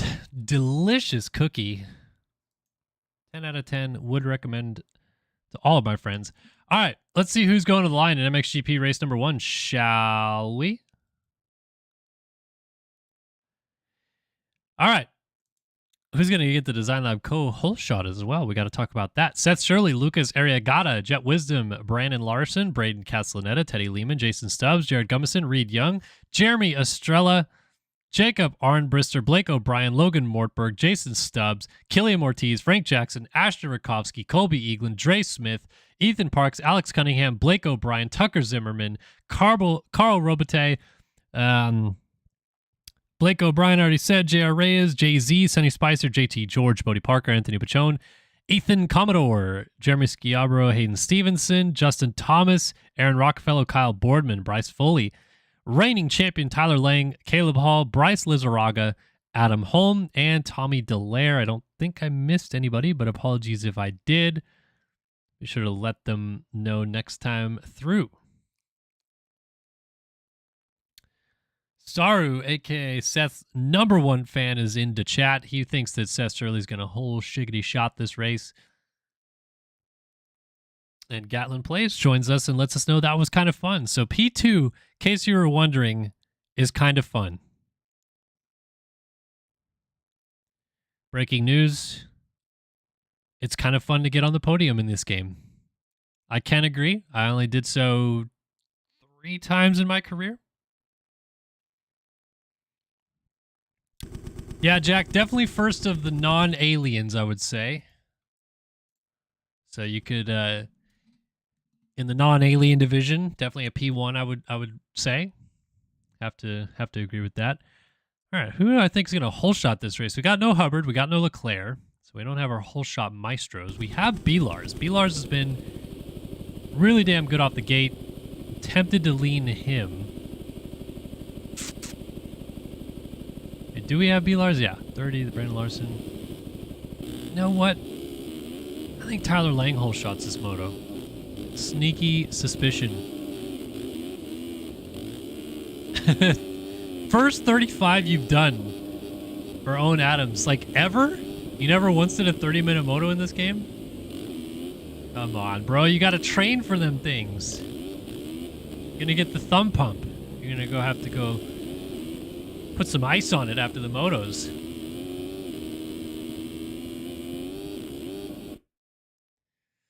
All right. I think it's going to be T-Lang for the Design Lab co-hole shot. Always keen to hear what you guys have to say in the chat. But it is time to go racing MXGP Race 1 at the RFGP. We are set and ready to go here in Spain into Xanadu Arroyo Molinos. Who's going to get the whole shot? B-Lars is in the middle. We know he gets out of the gate well. We are off and running in Spain. Larson pretty good in the first corner. Schiabro is trying to run it in with him alongside Colby Eaglin from the outside. Hayden Stevenson.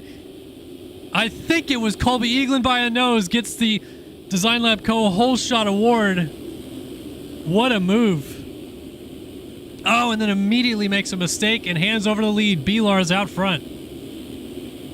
So Brandon Larson, Jason Stubbs, Hayden Stevenson, Caleb Hall, Aaron Rockefeller. It's Triumph City out front. We got 3 of them inside the top 5. Brandon Larson leads the way on his gas, laying it over on the big triple step up in the middle of the track. And these 450s, they got that extra oomph. They can scrub some of these things that the 250 guys were hucking. So let's see, where is everybody on this opening lap? We saw Eaglin go down out of second early on. That was our championship leader, off to a bad start, and he is currently down in the 31st position for Colby Eaglin. Tough break for him. Defending champ Tyler Lang in 17th. Seth Shirley, our fastest qualifier.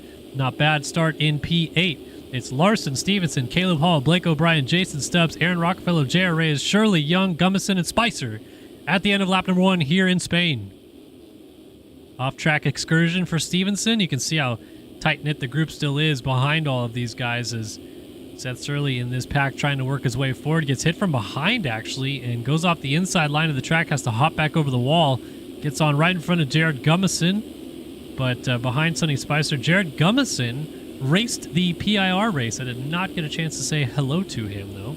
But was there and saw him in the flesh.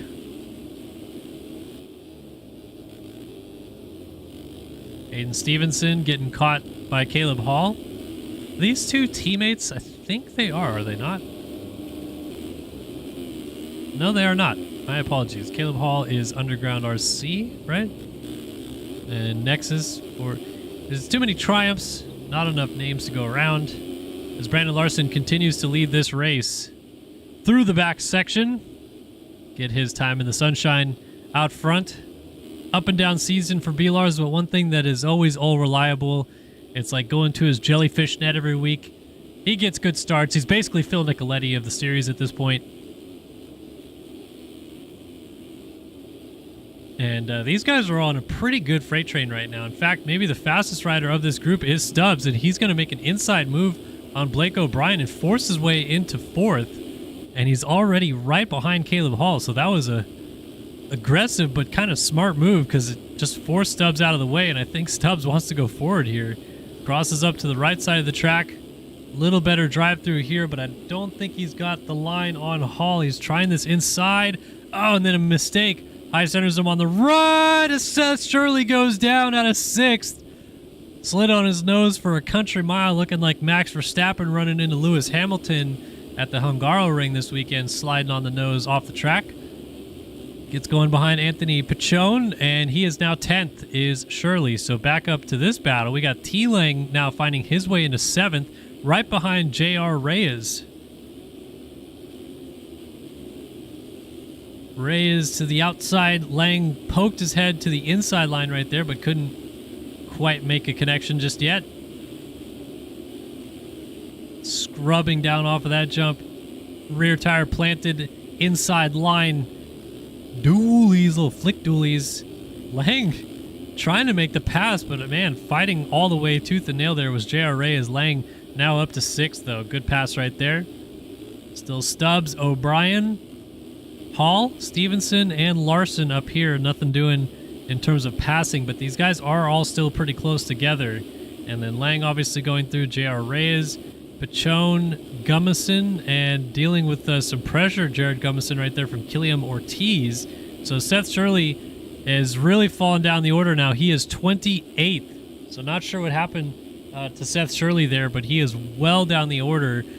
Speaking of down the order, where is our championship leader? Colby Eaglin, 24th. So this is a big opportunity right now for T-Lang to chunk some big points back in his favor.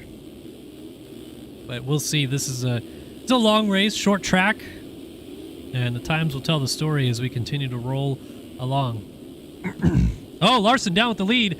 Hands it over to Stevenson. Through goes Caleb Hall into 2nd. O'Brien is going to be right there, but not going to get a nose in there to make the pass, so Larson picks it up in 3rd. I don't think he actually fell off the bike, but just laid it over, and this time O'Brien squares the corner off and does move up into 3rd place. That was a nice move right there by Blake O'Brien. Let B-Lars push to the outside and make that small mistake and takes over 3rd place because of it on his Elite Decals machine. Oh, Stubbs down in the background out of 5th. Lang goes by. There is the 56 of J.R. Reyes. There's Pichon and Killiam Ortiz trying to go by as well. Ortiz to the outside, turns to the inside here, will get it done, and Stubbs goes from inside of the top 5 back to 9th. Frank Jackson, who just ran the fastest lap of the race, is in 10th right behind him.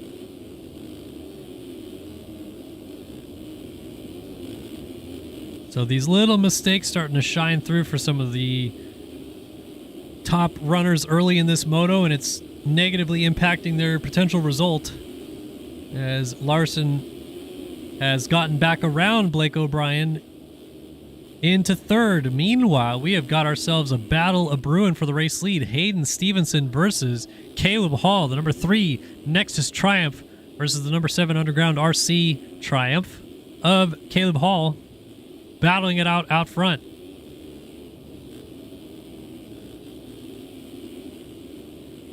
Nice little crossover line there from Stevenson, and It's cool to see the different choice of line here. Some guys like to scrub the wall, get the power down. Some guys like to launch that roller. Some guys like to scrub and go to the far outside and keep their momentum up. You saw Stevenson chose to launch. Caleb Hall chose to check up. And we've got a fight for third brewing. B-Lars has O'Brien and Lang all over him. 3 riders on your screen coming to the finish line jump to complete the 4th lap of the race on to lap 5.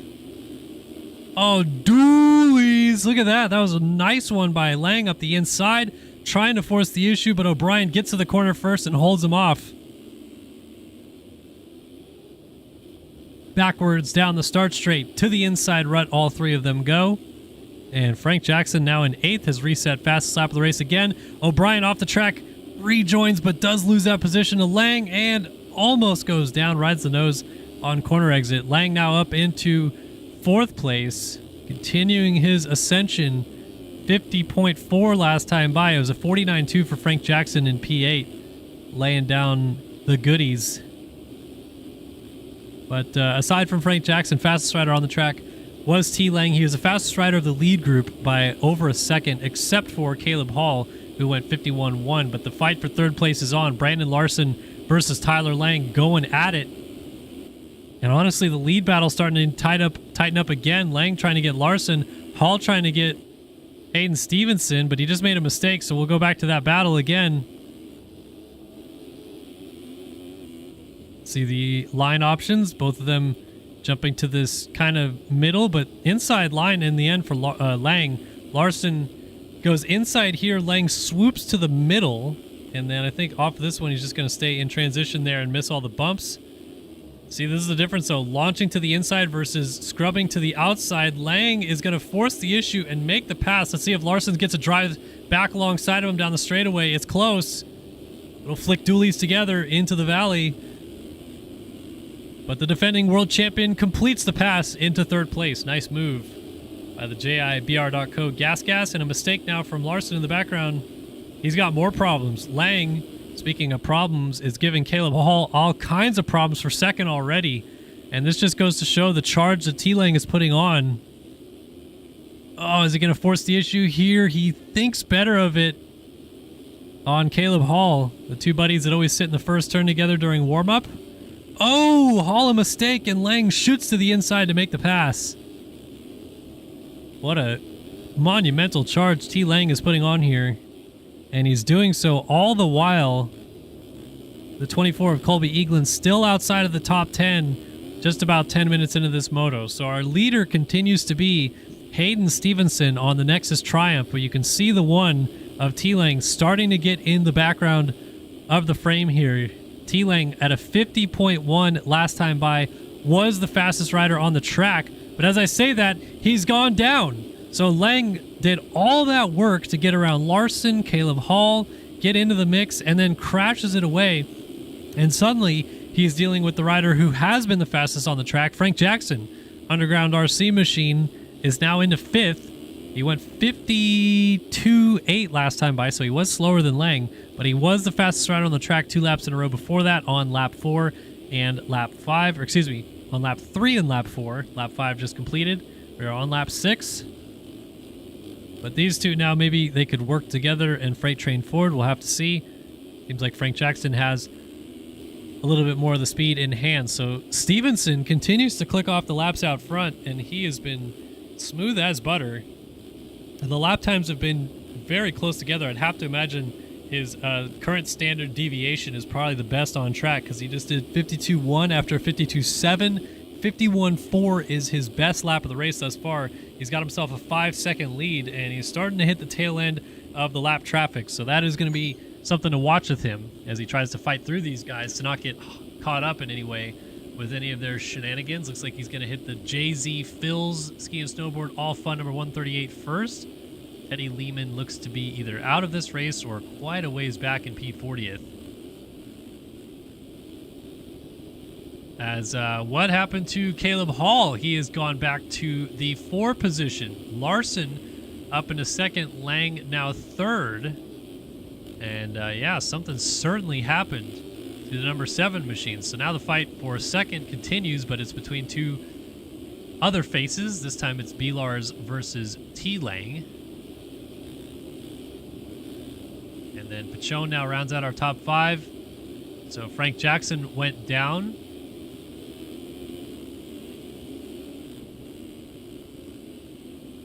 Yeah, what happened to Frank Jackson? Oh, together, B-Lars with a lapped rider. And that's going to give Lang second place. Oh, tough break for Larson. Gets caught up with...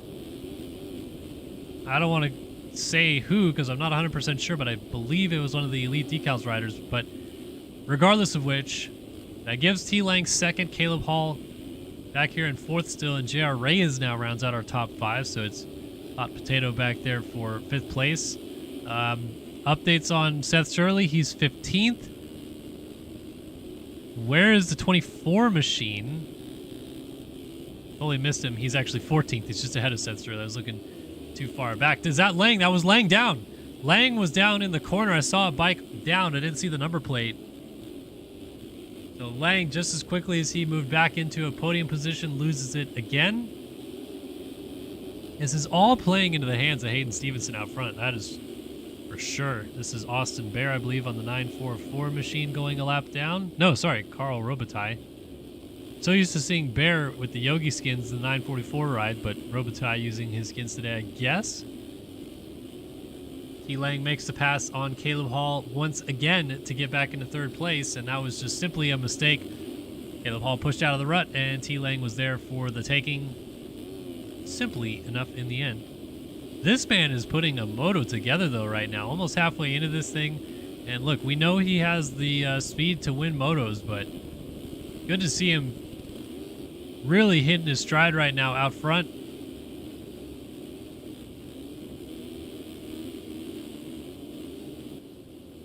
Got himself a 7.2 second lead as he goes by the grandstands there. The fans get to see him and then launch the triple here. I like that the 450s can scrub that jump. It doesn't feel like it's too much of a huck compared to the 250s. It's kind of like if you flattened out Larocco's leap a lot. It's still tough for the 250s to get all the way over it, but the 450s, no problem. The Lang and Hall still remaining pretty close together. Let's go back and figure out what's been going on with Colby Eagland. Here's Seth Shirley. There is Eagland. Excuse me. And Eagland just now got into the top 10 for the first time all moto long. And remember, he hole shot this race. So this was a massive opportunity for him to do some damage, and then crashed immediately and went back, I think, as far as 31st is what we saw for Colby Eagland at one point. Not ideal. Might lose another spot here. O'Brien down the inside gets him back. Pachon went down, so out of the top 10 goes the number 57 Spink Yamaha. That's a tough break. Few riders go through. Castellaneta, Eagland's still fighting with O'Brien. He's going to try to cut this corner tight, but did he get the pass? No, O'Brien slides through. I'll tell you what, so I know that the RFGP guys, mistake for Eagland, gets to the back of O'Brien.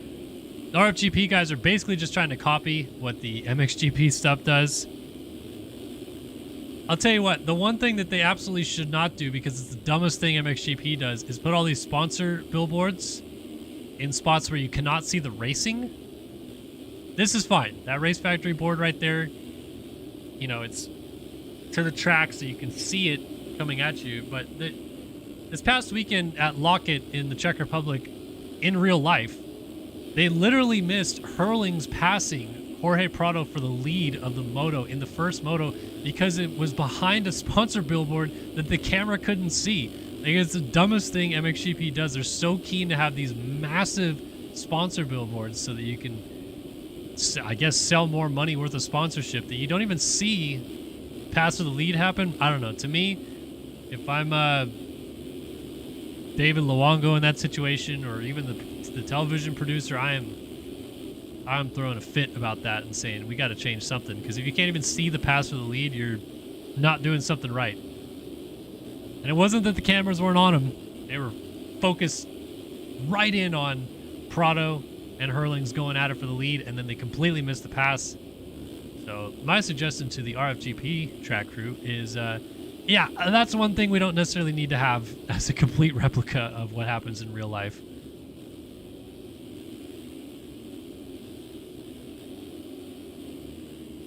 All right, back out front, we saw what's going on with Eaglin. Seth Shirley still 12th back there. They're holding tough.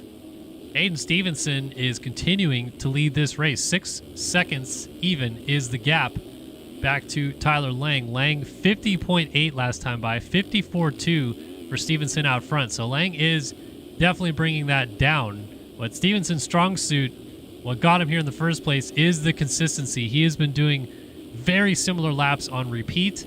And if I'm in his ear right now, if I'm talking to him in a VC, I would say, just keep doing that. Yeah, Lang might catch you. Maybe he gets you. Maybe he wins the moto because he doesn't crash again. But look, you got 17 and a half minutes into this moto leading every lap because you've been consistently solid.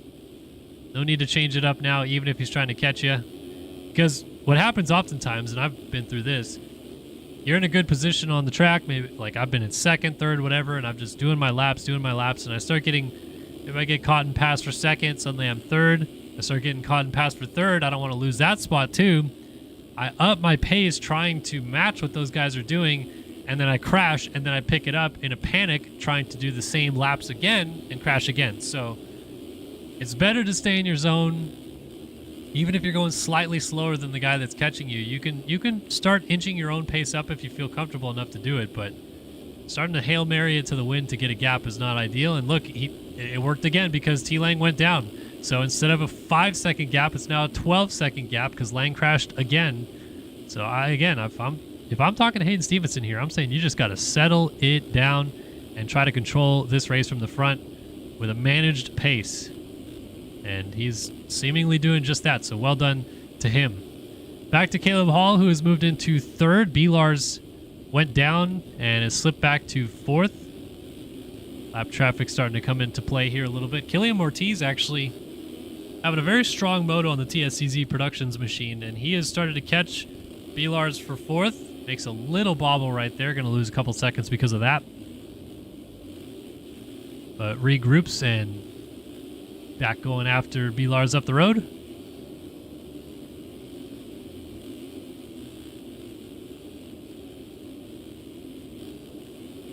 Man, some of these, and the 450s, they're chewing up the track more so than the 250s were. We'll go on board with Colby Eaglin, 54.3 last time by. So it was a 4-point championship situation coming into this moto. Right now, Lang is picking up 22 points.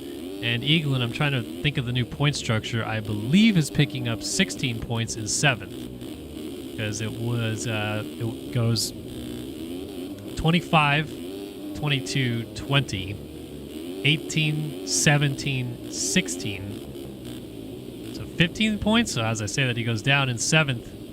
And through goes, is that Seth Shirley? Yes, it was. Seth Shirley going by.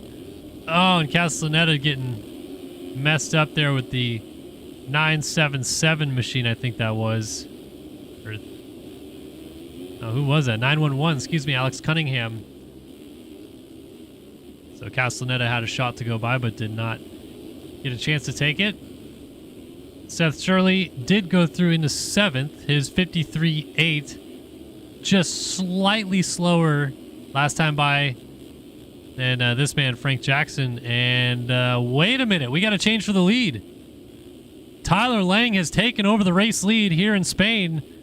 2:11.8 out of Hayden Stevenson last time by. He had a double fall off somewhere for sure. That's way too long of a lap time. And we just talked about it with Stevenson. The consistency, the consistent lap times, piling them up together. And it's one bad lap that is his ultimate downfall. I don't think he was even up in the pace because it didn't look like he was pushing the envelope, but that one reaches up and bites him, and the defending champion is out front here at Into Xanadu Arroyo Molinos. Now the question is he going to stay up here? We've seen mistakes aplenty already from T. Lang.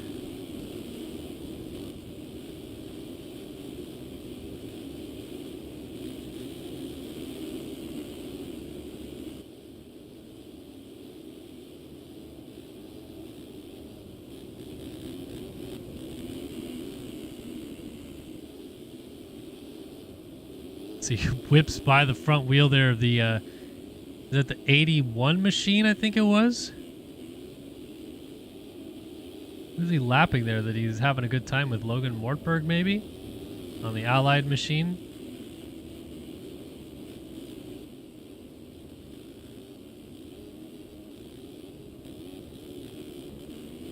Stevenson and Killian Ortiz is now up into the final podium position. So Ortiz, we talked about it early in the moto, was charging quite well. Still has Brandon Larson right behind him. Oh, excuse me. Caleb Hall was off the track, so his timing and scoring did not pick up. Hall is still in third, Ortiz fourth, and Larson fifth. And as I say that, Ortiz goes down. So Ortiz is going to lose a spot right there to Seth Shirley and Frank Jackson, who are having a hell of a fight right now. Shirley to the outside, Jackson to the inside. Shirley crosses over to this inside rut and makes a pass. So Seth Shirley, who was up here early on, drifted all the way back to, gosh, what was he, 25th or something? 28th, I think, after some crashes. He's now back into the top 5, and he's actually put some really good laps together here. 51.4 is still his best, which is actually not the fast lap of the race. But he's gone 53, 53, and let's see, this time he checks in at a 53.6. So he's just doing low 53s, which at the moment is the fastest rider on the track. A couple guys are 54s. Everyone else is 55 and above, including, missed it again, new race leader, Hayden Stevenson. We have missed both passes for the race lead. I apologize for that. Every time I look away, these guys continue to flip-flop, but this time it's a battle as Stevenson is back out front, but Lang is on him. So we're going to stick with this and see what happens. Crashes for sure have affected this, but now we're going to see a real fight between these two to settle it down. That is Logan Mortberg there on the 181 machine. Dualies for the race lead. The number 3 versus the 1. Lang jumps to the inside, gets hard on the brakes, swaps in, and yard sails out of second place. Lang down in a heap. Pushed the envelope, and the envelope pushed back. And now Stevenson's got a gap. 7.2 seconds the gap out front. And tough break for Lang, but he's still got plenty of time in hand back to this battle. Look at Brandon Larson and Caleb Hall going at it for third. And Seth Shirley is right there behind them too. Ooh, Lang, or it's, excuse me, Caleb Hall getting sideways.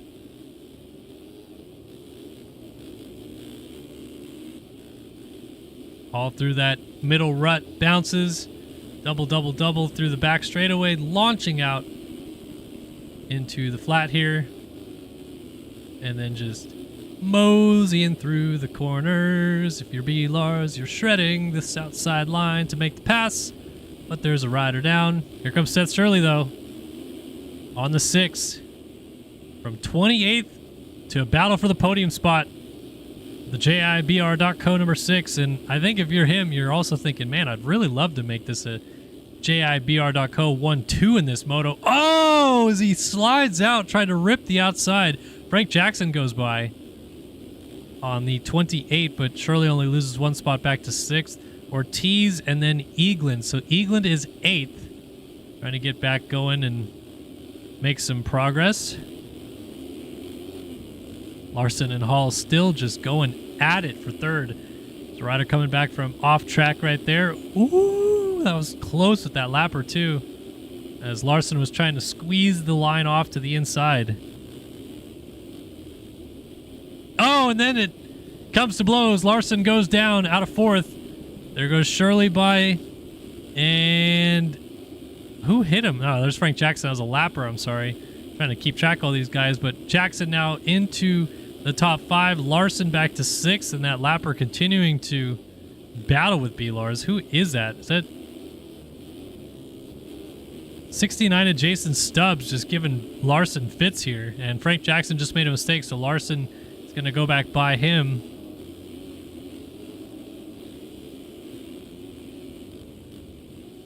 There is Jackson and Eagland, and then Killian Ortiz right behind them.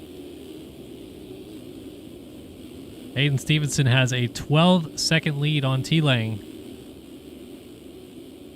And looks like Stubbs went down, so he's not going to affect this fight as Eagland peeks his nose down the inside there on old Frank Jackson, but doesn't get the drive down the straightaway. Jackson getting away scot-free, trying to close back up on Larson. And that'll certainly be a really good fight here shortly. There's Hall and Shirley separated by a couple seconds now in a fight for third, and then back to this battle for fifth. Jackson, Eagland, 6-7, right behind the 30 of Larson in the top 5. Frank Jackson off the track, gets back on. I think probably just went just fast enough to receive some time cuts through timing gates right there.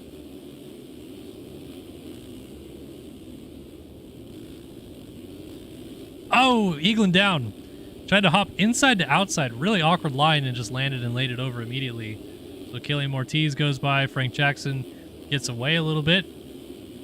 And there is Caleb Hall. So Shirley went around him. We broke away from that battle for a fraction of a second. And come back, and there is Shirley through. So lap time check. Seth Shirley 57.3 last time by, but he did so with some mistakes. 53.6 T-Lang.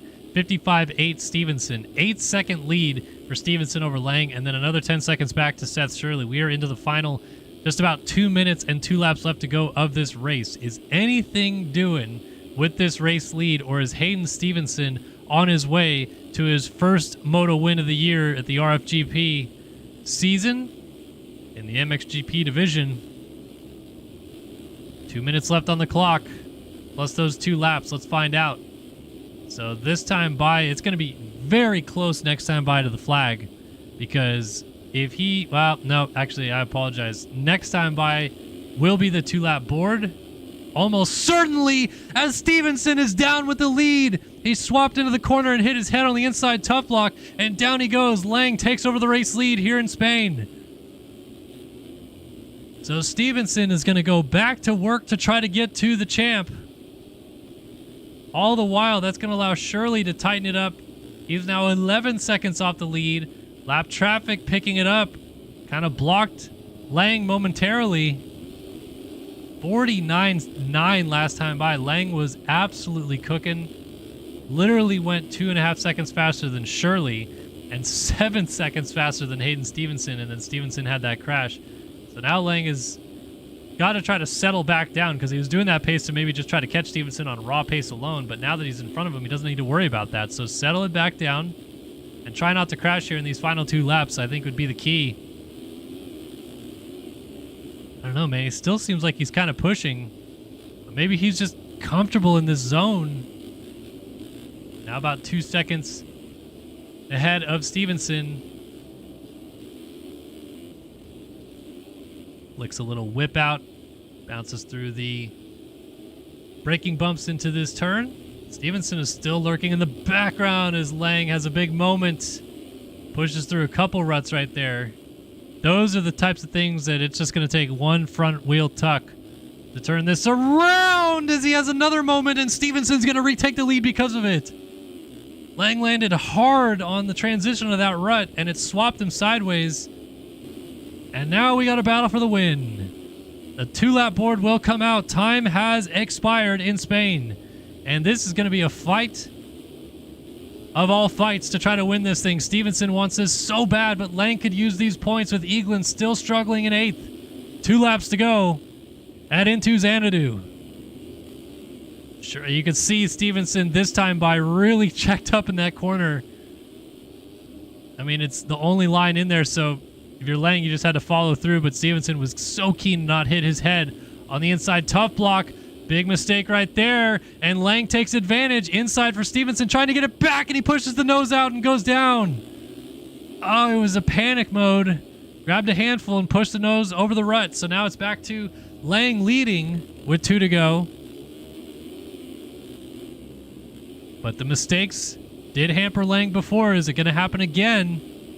This track is so notorious for reaching up and biting these guys late in the moto, and man, some of these sections are so rough as well.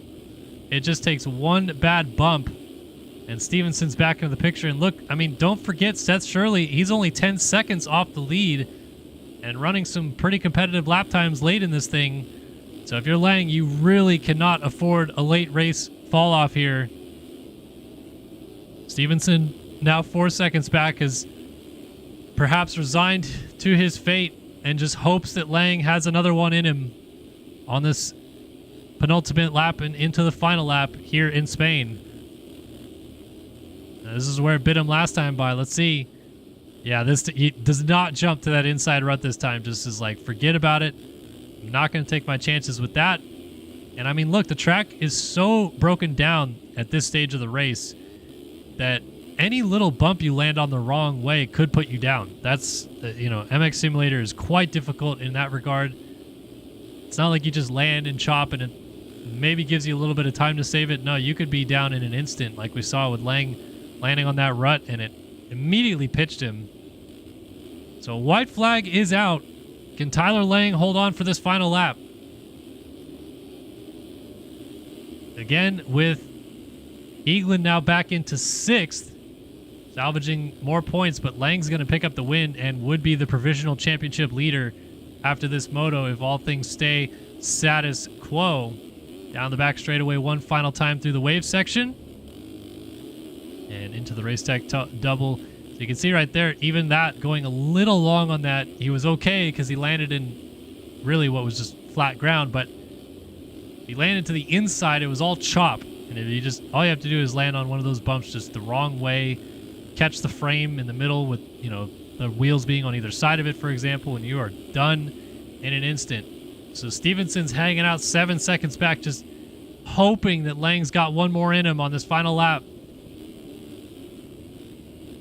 And Shirley's getting as close as he can to Stevenson just in case he could get him on the final lap as well. So that'll be a fight to continue watching because it's down to about 2 seconds between those two.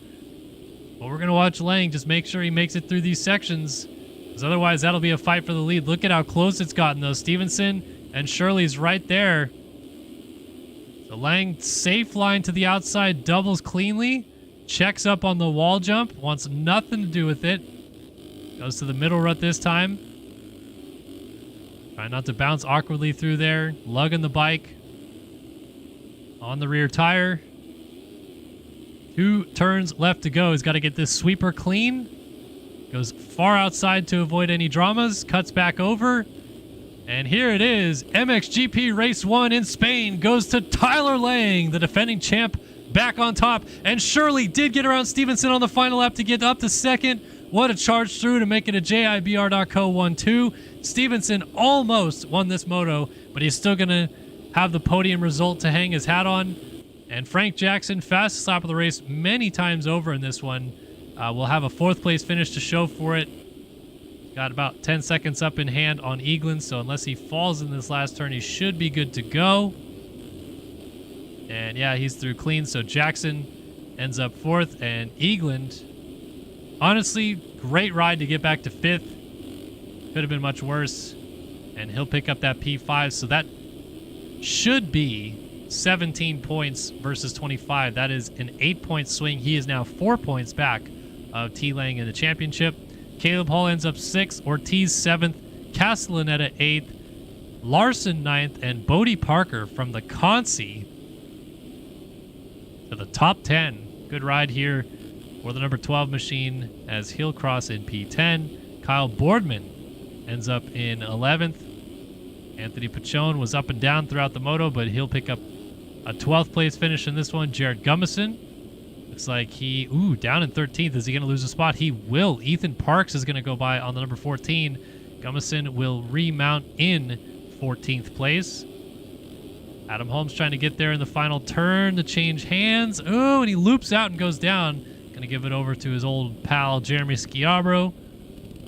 Blake O'Brien was also down just before the flag, so Adam Holmes should get up and still finish ahead of him, and he does in 16th. O'Brien 17th, Rakovsky 18th, Reed Young was a lap down to 19th, and Sonny Spicer rounds out the points paying positions in this one.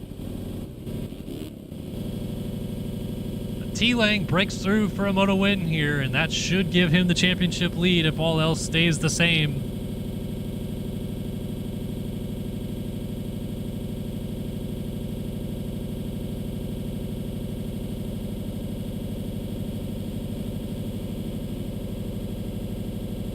Penalties are in, and our top 10 looks unaffected. Actually, Castellaneta got 2 spots around Hall and Ortiz. They both dropped a spot apiece.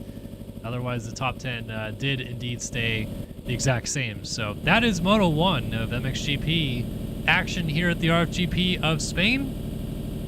And we'll be right back for Race 2 of MX2.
Alrighty, we are back for MX2 Race 2 coming up at the RFGP of Spain. Design Lab Co. bringing you the Whole Shot Award in this one. And as a reminder, in Race 1, complete dominance by Seth Carr, your championship leader. Won by over a minute. Can he back it up in Moto 2? The chanceability is quite high, but we'd also like to see a bit of a mix-up in case anybody else can get out front and make a run for it. Of course, we saw Jack Gatlin get up on the box with a second-place finish. Wyatt Grant was third. He was really strong in that first moto as well.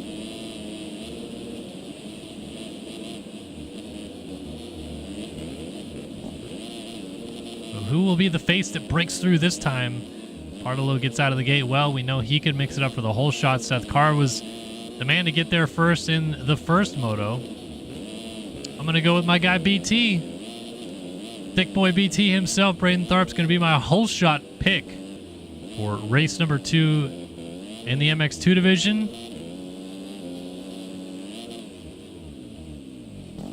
And it is just about time to find out.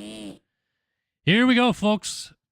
30 minutes plus 2 laps at the RFGP of Spain, MX2 Race 2 coming at you.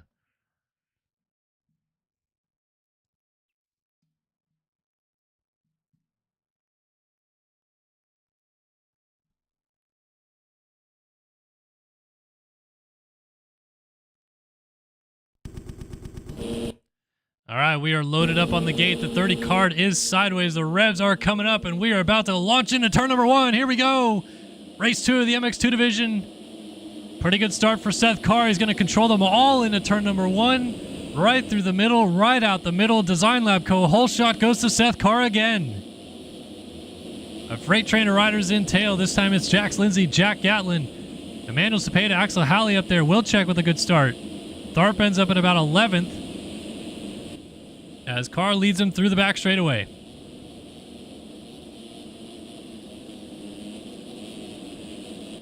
So Seth Carr, the first moto winner by over a minute, gets out front again.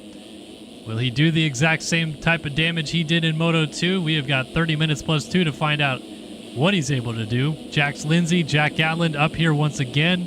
Where is our third place finisher in Moto 1, Wyatt Grant? Not a good start for him. He's 34th. So he's got his work cut out for him. Jax Lindsay, remember, he was up in the mix in the first moto. I believe he got 4th, so this is a great start for him.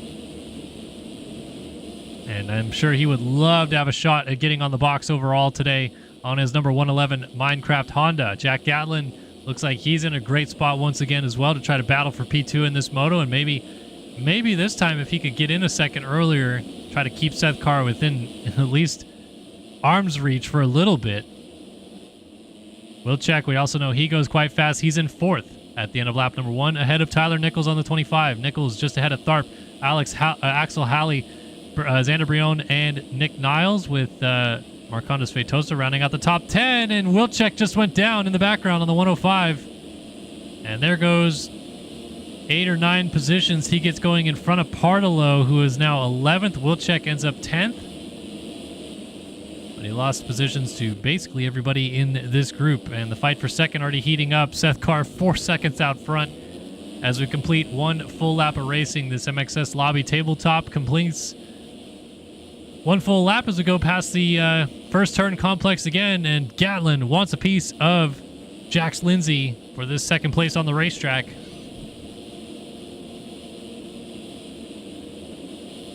Oh, our leader's down. Our leader has gone down. Seth Carr out of the lead and into third place. First time all evening long. He is not out front here in Spain, and he's got his work cut out for him now a little bit. He's got Tharp, his teammate, putting the heat on him, and Jax Lindsay leads it into Xanadu. Here we go, folks. Strap in. This might be a good one, especially with Gatlin on his horse trying to get into the race lead, and we saw the speed he had in the first moto as well. But I'm sure Jax Lindsay's so excited to be out front, finally experience a little bit of that race lead flavor, see what it's like out in the front of the field as Tharp does get by his teammate into third place. So Carr looking a little bit more vulnerable this time through, gets to the inside and repasses his teammate, kind of forces him out. I don't think Tharp's going to take too kindly to that. He's trying to get back to the inside, but Carr rips the middle and goes back into third place. And the lead fight is on inside Gatlin as Lindsay pushes out wide. Gatlin showed a nose but couldn't quite get there. Now Jax Lindsay goes defensive far inside. Gatlin swoops the outside by the mechanics area but doesn't get up there just yet. Good fight. Outside to in for the race lead. He's got it. What a move. Power move by Jack Gatlin to take over the race lead. Woo! Wheelies down the back straightaway as well. What a race this is already. Lindsay now back to second, third. See, number 41 leads him around. And look at Tharp. He's trying to get a nose up there on his teammate again. His car is closing up on Lindsay for second place, and Tharp is throwing caution to the wind, man. He's going for it. Inside move. Not close enough. Inside here for Seth Carr. Trying to get that power planted and still make this turn. Tharp's got a great drive to his outside.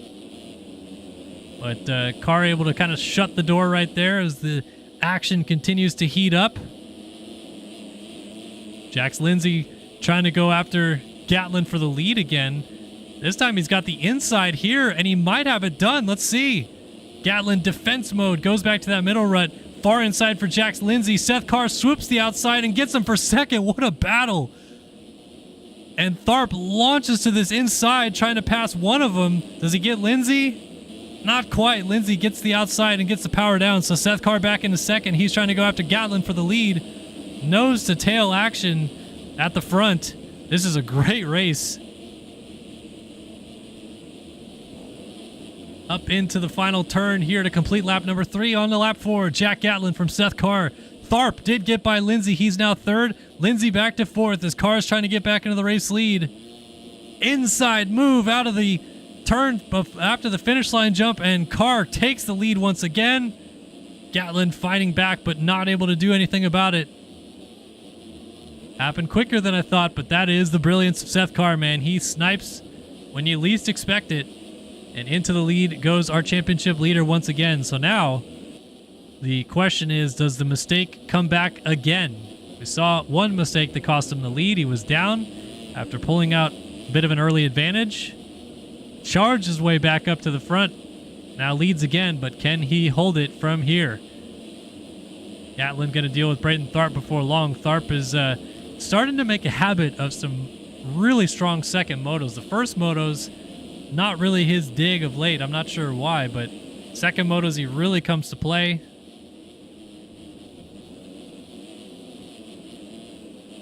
Starting to close up, and as I say that, he flips off the track violently, and he's going to lose several positions because of it. Jax Lindsay goes by, Xander Brion goes by right there, Axel Halley through right there. Partolo is right there to get by his teammate, and will Nichols jump over top of him? No, Tharp holds position back to 7th out of 3rd. Now we're starting to see a bit of a trend established, and look at Jax Lindsay going after Gatland. These two have lost touch with Carr. Well, they had, and then Carr made a mistake, and suddenly he's right back in front of him. So the lead battle is not over just yet, as Carr had opened it up 5 seconds, and Gatlin goes down hard out of 2nd. Jax Lindsay up to P2. Brion now 3rd. Minecraft 2-3 on the track, with the 21 machine of Axel Halley going by, bringing with him Partolo now into the top 5. Partolo ran fastest lap of the race last time by. And he's trying to get by Axel Halley around the outside, swoop the line. Halley controls the inside and gets right back through on him. So that is a really good fight, as Carr now leads Jax Lindsay by 1.8 seconds. And Jax Lindsay was the fastest rider on the track last time by at 52.9. So this race has quite a bit more intrigue. At least the first couple laps thus far have been really interesting, to say the least, as Carr has not gotten away to the tune that we saw him in the first moto just yet.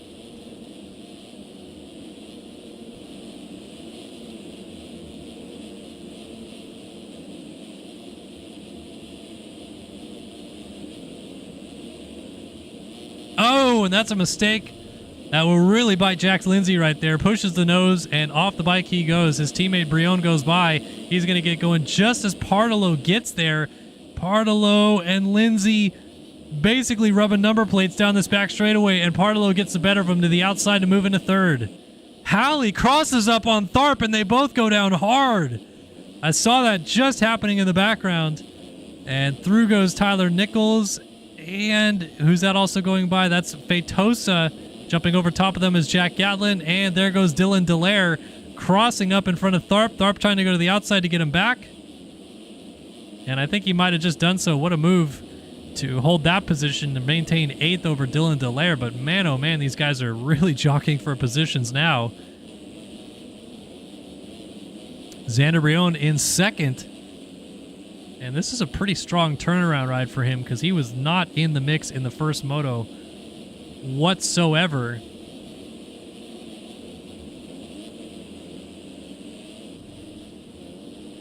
So over the finish line jump they come. And the teammates are fighting it out for P2 on the racetrack. Good to see Brion turn it around, and honestly, Jax Lindsay has been stellar tonight at the RFGP of Spain. Very good ride for the 111 machine, and knocking on the door for another really good ride here. Could get 2nd in this one. He was actually 6th in the first moto, so thought he was 4th. It was actually Seth Carr, Jack Gatlin, Wyatt Grant, Max Wilczek was 4th, Race Cobble 5th, and Lindsay fell to 6th. And I remember that final lap battle now that I think about it. So Lindsay, just trying to make amends for some late mistakes in the first moto, could find his way into 2nd around his teammate before long.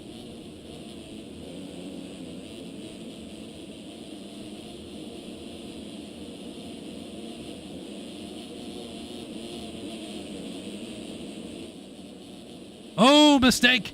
And Xander Brion goes down, so that'll be an easy move for Jax Lindsay. Jack Gatlin will come through next right there on the 41.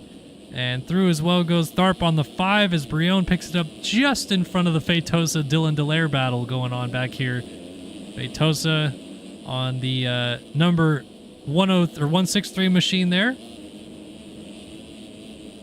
Dylan Delaire right behind him on the 229, then Partolo on the number 10. Good fights all the way through. Oh! Down went Brion and Delaire at the same time, same corner. So through goes a few riders, including Jack Gatlin. Blowers on the 34 also went through. And you got Partolo, Feitosa, Tharp, Lindsay, and Carr. Seth Carr now leading this race 11 minutes into this moto by 8.8 seconds. So he's starting to get away. Not quite what we saw in the first moto as mentioned, but getting back to form ever so slightly. Shout out to the 3 Grossos hanging out in the chat room tonight. Good to see them here, or him, if there's one of them.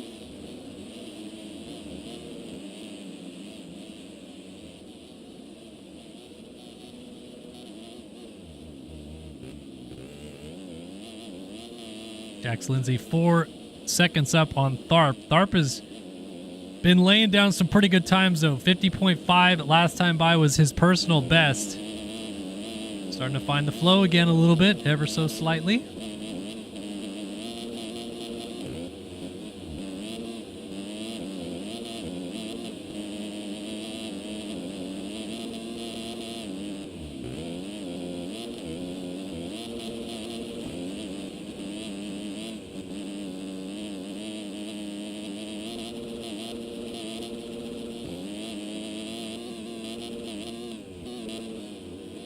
Woo! Swap City into the corner, and Tharp goes down. Pushes over the outside of the berm. He's on the back side of those moto option banners.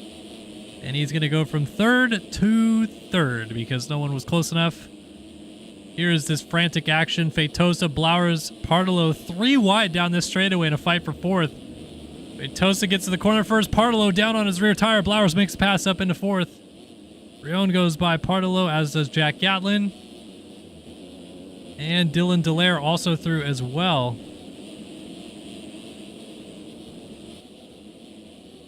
So Blowers has quietly snuck into the mix here. He was 15th in the first moto. He's now 4th, and he has just been steady as a rock. 54.2 is his best lap time, so he's not burning the world down or anything, but he's putting some good laps together. Goes 55.2 this time by.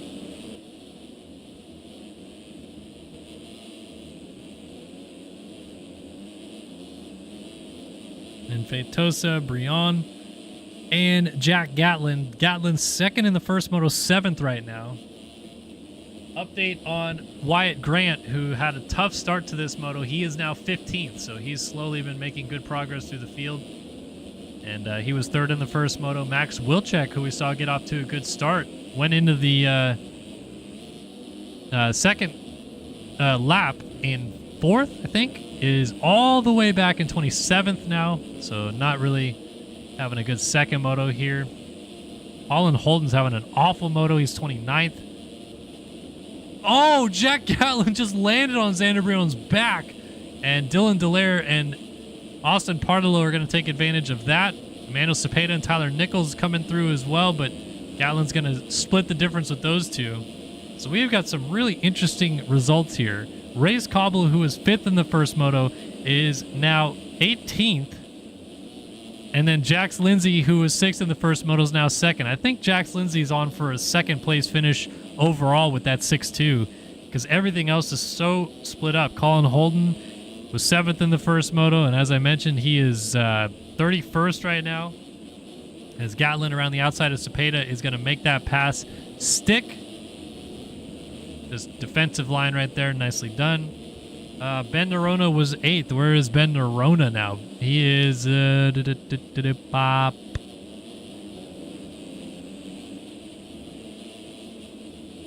I blind? Not seeing Ben Nerona anywhere on this list. 31st. So he's way back there as well. I don't know what to make of these overalls right now. You're looking at a guy like Xander Brion, who's battling for 9th in this moto right now. And in the first moto, he was 24th, didn't even score points. So these guys are so up and down. And honestly, the only person that's really helping is this man who just went down with the race lead, but he's still going to get up out front. The championship lead was already pretty crazy over Partolo, Colin Holden. It just keeps getting bigger. Like, it's crazy that these guys cannot have more consistent rides. Partolo didn't even score points in the first moto. And now he is in 7th, so it's decent right now. But again, none of these guys are really doing any kind of damage in terms of maintaining points, let alone gaining on Seth Carr. And yeah, if you're Seth Carr, you're starting to think, okay, well, yeah, I've got this championship so on lock. I can kind of do whatever I want, just run hot laps out front, whatever. Because after this, he's going to have well over a 100-point lead in the championship. That's 2 Grand Prix worth. He could wrap this thing up by the 8th round, and if it continues on this trend with these guys having such mixed bag motos, he could even wrap it up by the 7th round. 3 whole rounds early, which would certainly be crazy, but not impossible given the circumstances that have been dealt forth in this championship. So 16 and a half minutes come and gone, 14 and a half, or 13 and a half still to go. Seth Carr leads Jax Lindsay, Braden Tharp, Marcondes Feitosa, and Dylan Delaire inside the top 5. Austin Partolo 6th, Jack Gatlin 7th, Tyler Blowers 8th, Tyler Nichols 9th, and Xander Brion rounds out the top 10. Let's go back to this fight. This is a good one. Feitosa, Delaire, Partolo, Gatlin in the background on the 41. Look at that line from Dylan Delaire to make that pass on Feitosa. Partolo is just trying to figure out a way to get through both of them. He's going to launch to the outside to try to get Feitosa and swoop this turn. He'll end up on the inside here, but Feitosa may just hold it on to that middle rut, and he does.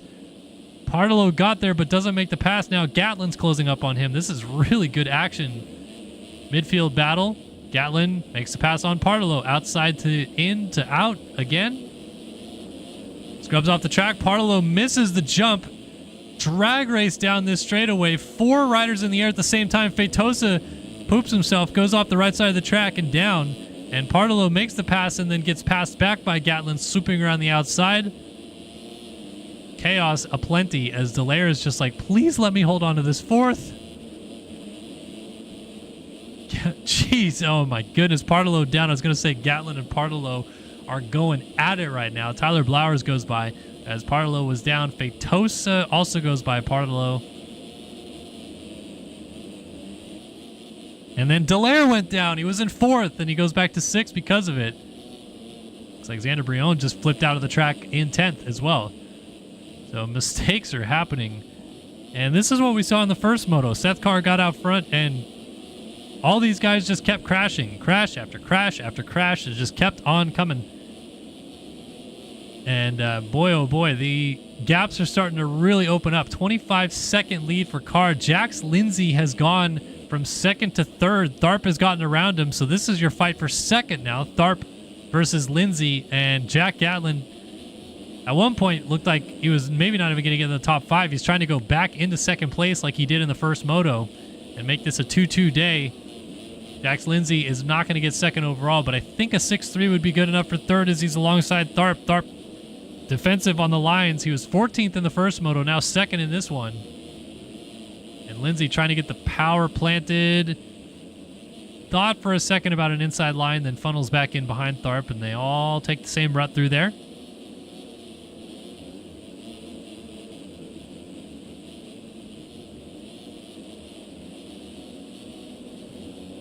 Scrubbing out onto those rollers and just putting the power down on the rear fender all the way down that back straightaway. Outside line. Kind of turns up to the inside here, scrubbing this tabletop nicely. But man, Jax Lindsay is relentless. He's putting so much pressure on Tharp. And look, Tharp is one of the fastest riders in the field. No question about it. That he can lay down a lap that will make you weep. That is for sure. And Jax Lindsay doesn't care whose name is on the back of the jersey. He's going for it. Love to see it out of the 111 ride here. Going to be on the overall podium as it stands with 10 minutes plus 2 laps to go, but he would love to get second place in this moto. He also would love to not lose a position to Jack Gatlin.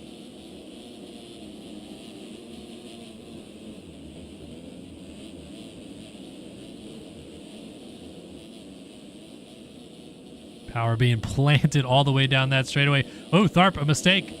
Or maybe just simply trying to not get into that lapper, but this is going to allow Lindsay to have a great run down this straightaway. Almost alongside of him, scrub dualies down this valley. Lindsay forcing the issue, pushes Tharp out and takes over second place again. Tharp has a great run up the hill, but Lindsay's throwing caution to the wind of this outside. Woo! Nip and tuck right there, but Lindsay back into second place. As he and Tharp are going at it right now, and Jack Gatlin waiting in the wings in the background. Beautiful turn by Lindsay. He got through that corner very well, and Gatlin takes advantage to get to the inside of Tharp. Let's see if this inside line even works. Not quite. Tharp rails that middle rut to get back away. Oh, Tharp swapping out. Rider down on the outside, and Gatlin gets hung up a little bit. Tharp did as well. Lindsay read it very nicely. Went to the far inside rut because of it.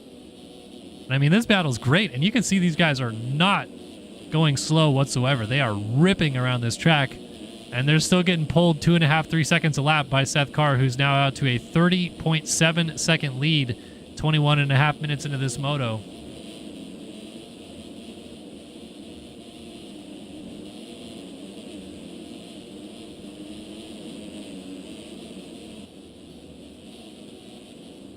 Look at Tharp, though. He wants to go back after Lindsay in a hurry. Putting the heat on him. Bouncing off those outside ruts. Jack's Lindsay having fun with it. Lays up a little turn-up whip. Didn't quite get it as clean as I think he wanted to, and almost swapped on landing. But a nice salvage job to pull it together. So he's got second all to himself because Tharp went off the track, and it's a 4-second deficit back to the number 5 machine now. Jack Gatlin also went down. He is another 8 seconds back and starting to deal with some heat from the 229 of Dylan Dallaire. And again, the mixed bag of the results in this race are aplenty because Dylan Dallaire was 19th in the first moto, and he's trying to pass into 4th, and he's going to get it done. Inside, whoa! Forces to the outside on Gatlin. That was not on purpose. Kind of swapped on the inside rut, and Gatlin, to his credit, read it beautifully to square the line back off. Dallaire still just pushing on the rear fender of Jack Gatlin. And then it comes unglued. Tyler Nichols avoids him by going off the track. And a couple riders who are a lap down unlapped themselves, but Tyler Nichols goes to 5th. Dallaire back to 6th. Loomy of Dr. Do Racing is in 7th place. I don't know who this is. It's obviously not Joey Carter, but I'm not sure who Loomy is. Blowers just got around Brion, and Cole Betts is right in tow behind them. This is 8, 9, 10 on the racetrack, and Partillo has slipped all the way behind them. He's trying to get back into the top 10, as you can see him there on the number 10 at Panini Motorsports Fantic. Look at 4 riders nose to tail here, 8, 9, 10, and 11. Good fight. Blowers trying to get by Brion.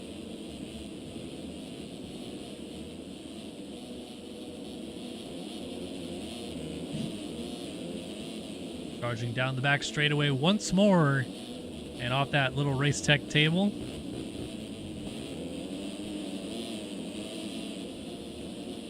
Oh, Partillo's got to run, and he crosses up here with Blowers.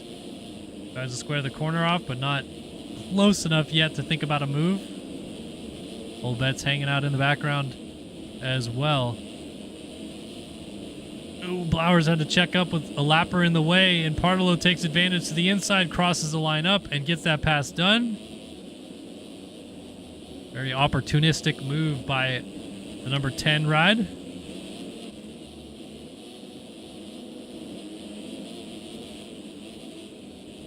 And then Loomy gets by Brion, who goes off the track. Partillo's trying to get Loomy down this next straightaway.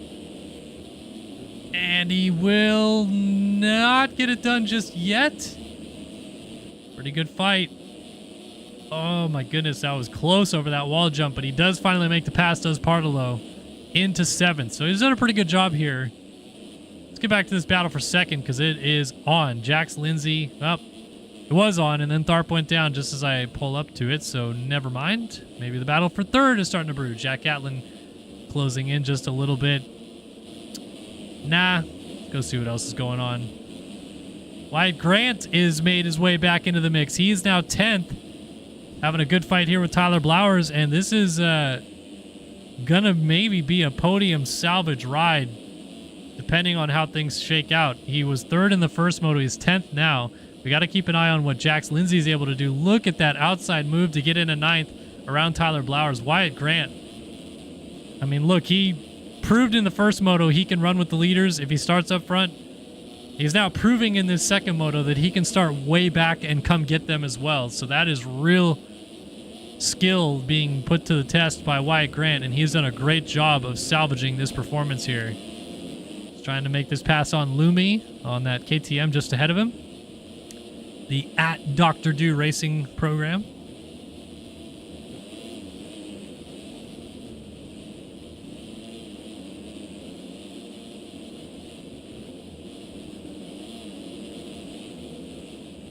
Oh, whoa, big mistake.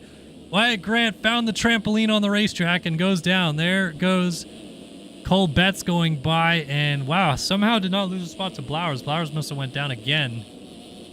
Yeah, he's behind Brion, so there's Partolo getting back on right in front of Cole Betts. And then Lumi just up the road as Partolo goes down again. That's going to be a freebie spot for Wyatt Grant. He goes back into 9th. So how far up could Wyatt Grant get? He is 9th. Here is Cole Betts at 8th. Lumi 7th. I mean, Dylan Delaire is not out of the question to get up to 6th. But he would only... No, he wouldn't beat Jax Lindsay, who's on a 6.2 to a 3.6. That would be potentially there for taking for Wyatt Grant. Tyler Nichols pretty far up in 5th. Tharp having a strong moto. And then, of course, Jack Gatlin, who was 2nd in the first moto, 3rd in this one. Certainly going to get 2nd overall as it stands. So I think the podiums, unless something dramatically changes with Wyatt Grant, are pretty set. It is going to be Seth Carr with a 1-1. Jack Gatlin with a 2-3, and Jax Lindsay with a 6-2. 1-2-3 overall on the box. Obviously, like I said, Tharp was 14th in the first moto, so 4th, he's not a factor. Tyler Nichols in the first moto was not in the points, I don't think. He was 18th, excuse me, so 18.5 again. Not much of a factor. Uh-oh, we have got internet issues for Dylan Delaire. Intergalactic Planetary. Not having a good time out here. Someone fire up the modem and router at McDonald's, please. Gotta get this man some interwebs.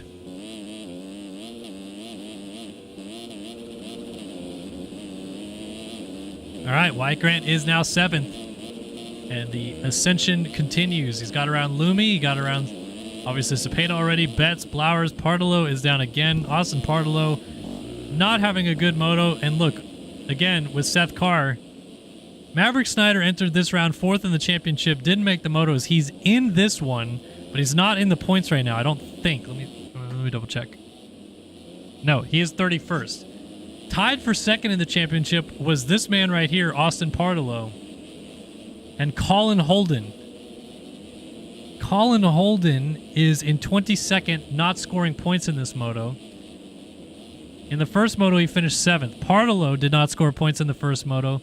He's now in 11th. So Colin Holden's going to be 2nd in the championship, but he's going to go 7, no score, basically, while the championship leader is gone, going 1-1. I mean, the championship lead is going to be so big after this moto. It's crazy. But this fight between Lumi, Cepeda, and Betts, which again is 8, 9, 10 on the track. Lumi inside and Cepeda outside. That time it works. Inside defensive line has been working, but I think it's a little bit too deep now. And Cepeda takes full advantage and goes on by. We are 5 seconds from time expiring. Where is Seth Carr on the racetrack? Oh, he's about to cross the line, but time has now expired. So the 2-lap board is coming out right here in MX2 Race 2. Seth Carr has lapped, yeah, the 87 there of Anton Bergendahl, who is 18th. Not going to lap as high as he did in the first moto, but still pretty ridiculous. All right, Jack Gatlin has been passed by Tharp. Tharp is up to 3rd. 2-4 still beats a 6-2, though, but Tyler Nichols is lurking, and Dylan Dallaire. Now, Cepeda got by Wyatt Grant. Grant is now back into 10th. Let's go on board of them and watch. He's right behind Lumi. And Lumi is just behind Cole Betts. So we've got 4 riders, I think, nose to tail right here.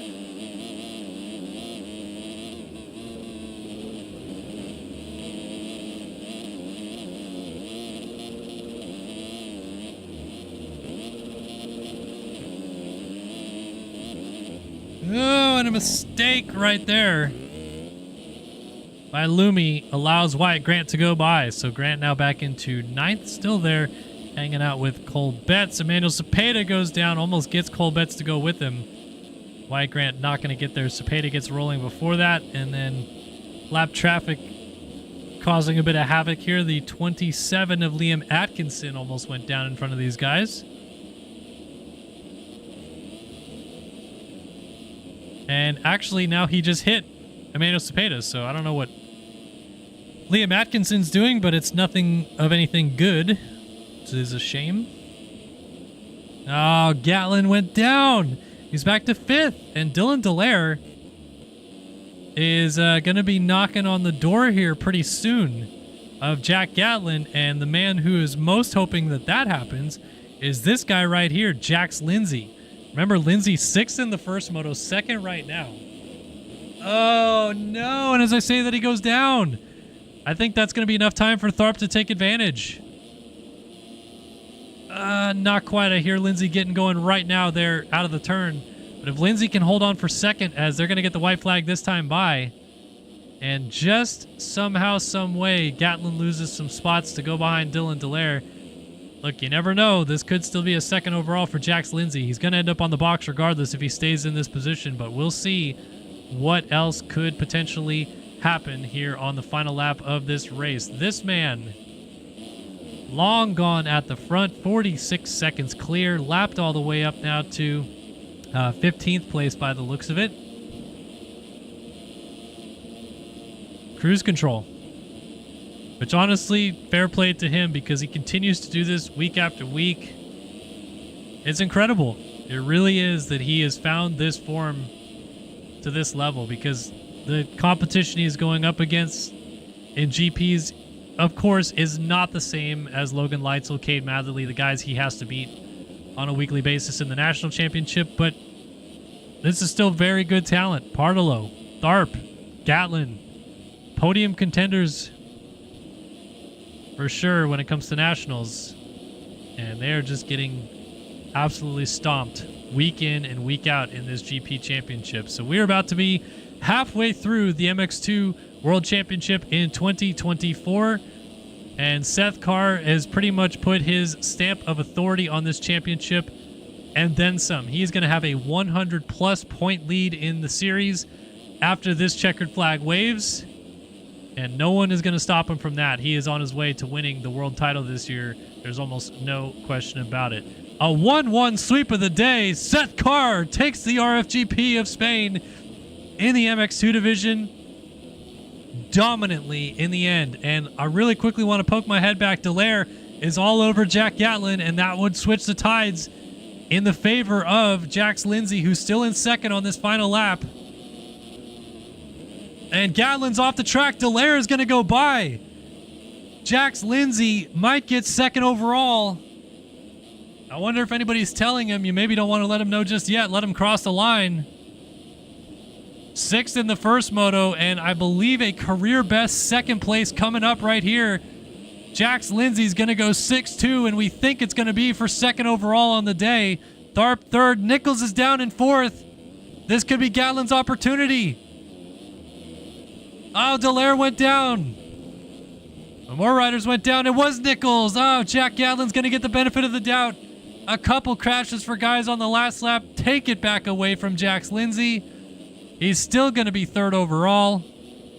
But Jack Gatlin fought back on the final lap. He did not want to relinquish it.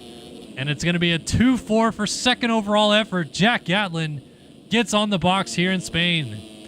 Dylan Dallaire picks up P5 in a moto. Tyler Nichols is going to be livid with some lappers here who screwed him in that corner on the last lap. He'll end up 6th. Lumi 7th. Cepeda 8th. Maybe. Wyatt Grant was trying desperately to get there, but he is only going to get to 9th. It's a 3-9 day. But honestly, if you're Wyatt Grant, you can't hang your head too low. He fought back so well in that second moto from a terrible, terrible start. Xander Brion 11th there behind Max Wilczek. Cole Betts 12th. Joseph Pilsner gets 13th. And Partolo is going to be the last guy in the lead lap in 14th. It just kept falling apart. Colin Holden, the first person to not score points in this moto, in 21st. And Partolo rounds out the points finishers. He was 14th. Blowers, Halley, Caudill, Bergendahl, and Feitosa and Swanson score points in this moto. Anything change up here? No, everything up front stayed the same. Seth Carr sweeps in Spain. What a performance. And now, like I said, a massive, massive championship lead moving forward. Crazy stuff. All right, final moto coming up. Race 2 of the 450 is set to go. I will be back in just one moment.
All right, and we are back getting ready to rev up for the final race of the night. MXGP Race 2 coming up. To remind you what happened in Race 1, Tyler Lang took the win ahead of Seth Shirley, Hayden Stevenson, Frank Jackson, and Colby Eaglin.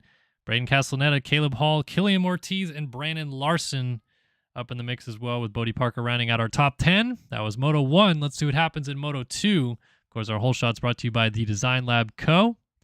And here comes my daughter. She's ready to talk into the mic. What do you got for us tonight, Holly? January, February, March, and April, May, June, July, got August, September, October, November, December. Those are the months of the year. Good job. Great song to kick us off here for the final race of the night.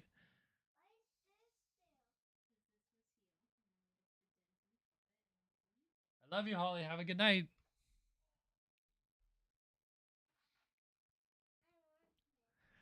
All right. One more gate drop still to go here tonight. And this is going to be a big one for Colby Eaglin. Like we said, 5th in the first moto, lost 8 points in the end, I believe it was. Let me think. He did get Castellaneta on cuts, I guess. Let me think.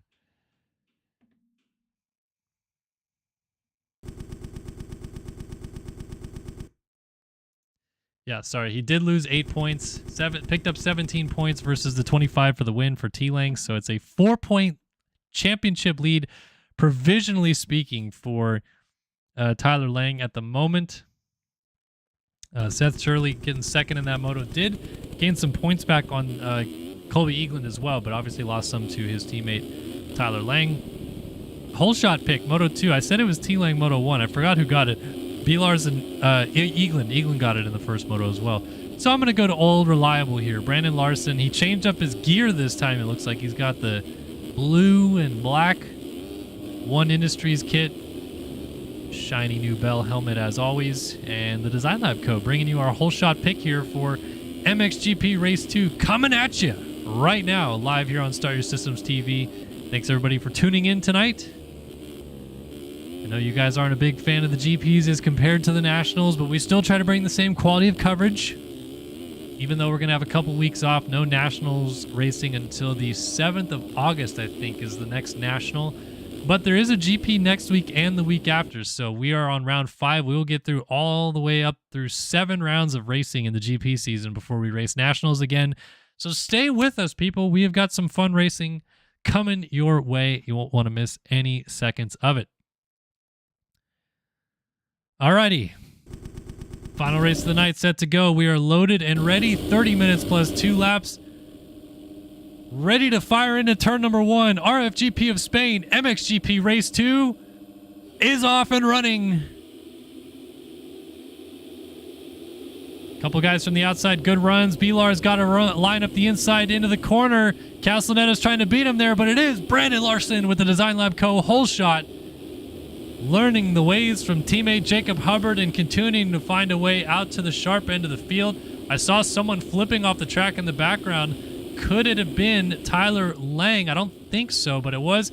You know what? I think it was Seth Shirley. Shirley down in 37th. I saw a gas that looked like it was a single digit going off, and Shirley is indeed back in 35th place. Brandon Larson leads from Braden Castellaneta, Caleb Hall, Jeremy Schiavro, Jason Stubbs inside the top 5. Again, another good start for the 69 machine of Jason Stubbs. Oh, and Larson's down with the lead. Down goes Larson, and it actually hangs up Caleb Hall. Hayden Stevenson has to take evasive action. A lot of guys getting hung out right here. See Adam Holm going through, buried in the field. Lang is all the way back here in 18th, so not a good start for him. Seth Shirley is dead last as Jeremy Schiavro takes over the lead. The number 61 machine out front. Has a nose on Braden Castellaneta. Castellaneta on the 8 trying to come back. Castellaneta won our opening Grand Prix of the year. Way back at Rio Lizardo. That was 2 months ago, I think, now at this point. It's been a minute. But Schiavro leads the way. What do I think a 3.9 will get overall? We were kind of calculating it. I think you actually probably got 4th overall, Wyatt. Oh, Schiavro down with the lead. And there goes Castellaneta. Stubbs actually up into 2nd. Stevenson 3rd. Caleb Hall goes down in 4th. And Schiavro's going to pick it up in 6th now behind Logan Mortberg and Tommy Dallaire. Rolling through the rollers together. Dallaire tries to go defensive to keep Mortberg from making a pass. And Mortberg gets it done anyway because Dallaire messed up the inside. Schiavro also goes back by. So it's Castellaneta, Stubbs, Stevenson, Mortberg, Schiavro, Dallaire, Reyes, Larson, Smith, and Hall inside the top 10. Tyler Lang, 15th. Where is the 24 of Eagland? He is 24th. Wow. And Seth Shirley's climbed up to 31st now. So he's right behind Bodie Parker, who is inside the top 10 in the first moto as well. We've got a mixed bag again, just like it is in the 250 class. Seems like every week, but this time it's giving us perhaps some different overalls out front. Braden Castellaneta, 6th in the first moto, now leads here. And Jason Stubbs has Hayden Stevenson. Stevenson, 3rd in the first moto, 3rd right now, putting himself in another good position. And as I say that, he goes down. Schiavro gonna go by. Logan Mortberg should as well. And nope, Stevenson's gonna get up with Mortberg and stay ahead of him, I think. Mortberg's trying to use the outside to his advantage. They're gonna be side by side over this table. Stevenson's trying to shut the door. Mortberg's trying to get to the inside, but Mortberg goes down. Stevenson does get the spot, so he remains in 4th. Dallaire, Holm, and now Lang up into 8th. Lang has really quickly snuck into this picture. He was well down the order, and he's already found his way forward. 57.4 even in traffic is pretty insane. Uh-oh, that's not going to help. He's down, and there is a ton of riders coming right now. Look at this freight train of riders that are going to try to sneak by. He's going to rejoin right there in front of the 403, I think that is, of Jet Wisdom. So he's now back to 15th again. He's got Gummison, Mortberg right behind him. He's right behind the 53 machine there of Jeremy Estrella. And he's going to get passed by Jet Wisdom, maybe? Almost. Side by side down this straightaway. You can see just how chaotic it is to be mid-pack early in this race, though. You know, you saw Castellaneta. He's got some breathing room to deal with out front. Even if you're Stubbs in second, you got a few seconds either side of you. But if you're Lang, you got 3 guys right behind you, 2 guys right in front of you. You're trying to square up, make a pass, not get hit, not also get passed at the same time. It is always difficult to start in these positions. Like, look, we just went 4 positions further, and there's 5 guys in the same corner right here. Caleb Hall in the middle of it. There is Eaglin, so Eaglin's made some good progress. He is actually already in 11th, trying to get into the top 10. Look at that. I haven't not seen anybody take that line all day, and Eaglin might use it to his advantage to knock into the top 10 as he goes around Bryce Lizarraga on the 36 ride. So this could be a big one for Eaglin to benefit if Lang has his struggles. Lizarraga trying to fight back. Eaglin jumping to the middle of the corner there, though, and holds position as Lizarraga jumped off the racetrack. Castellaneta resets fastest lap of the race out front at a 1:51.890. Immediately gets it reset again by third place Jeremy Schiabro at a 1:51.328. 3 laps have come and gone. We have still got lots of racing left to go. 24.5 minutes plus 2 laps as Eaglin goes to work on Killiam Ortiz. Trying to see where those purple times are rolling in. Who's got the fastest lap? I'd have to imagine Seth Shirley might be putting his name on the list here in a second. He's up to 21st, and he's cooking. Let's see. Yes, indeed. New fastest lap of the race. Seth Shirley into the top 20. He goes 150.632. And whoa, 33rd place. Frank Jackson now fastest lap at a 150.4. So 5 different riders had the fastest lap of the race on that last lap by. Really fun, actually, to kind of check out live timing and scoring and see how that all plays out. Pretty unique situation, I think, at least. Back to our leader, though. Castellaneta pulling away out front, has not won a moto yet this year, I don't think. If I'm mistaken, I apologize. Actually, you know what? Did he win at Lockett last time out? Maybe got 1 moto win, but yeah, won the first Grand Prix going 3-2, had the red plate at the second round at Trentino, and is close in the championship, but has kind of week after week been seeing the points slip away. First moto was the lowest of the top 4 in the standings, at least. And this time he's flipping the script on them as he is out front trying to pull away.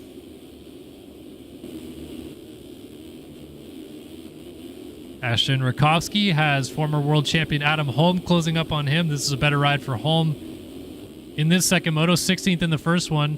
We're starting to see a little bit of the old Adam Holm flashing through every now and again. He had a really good, I think, second moto at, was it Washougal or maybe Redbud? Where he was mixing it up with some of the top guys. And again, we know what Adam Holm is capable of, what he has done in the past, the championships that he has won, the races that he has won as well. And it's nice to see him getting back to his old ways a little bit, but that's not going to help as through goes Colby Eagland. He's now up into 5th and maybe even 4th on Rakowski here. Inside line through this turn, pulls up alongside of him. It's a drag race. Who can get the rear tire planted a little bit faster? And this time, it's Eagland who gets it done. He's going to swoop to the outside. Rakowski tries to defend on the inside, but that outside just ever so slightly faster. Eagland maintains position. He's up to 4th. Schiabro reset fastest lap of the race again that time by at a 50.3. So he is he's moving. He's doing quite well. Whoa, mistake for Rakowski. High centers through. Stevenson goes by. Lang is back in the mix. Lang is now up to 7th. He's right behind Stevenson. Rare occurrence. 1, 2, 3 on the number block is all on the same stretch of racetrack. Lang on the 1, Stevenson on the 3. And Holm on the 2 up ahead of these guys as they all go around stubs. Here's Adam Holm. Kind of cool to see all the single digits together. 2, 3, and 1, like that.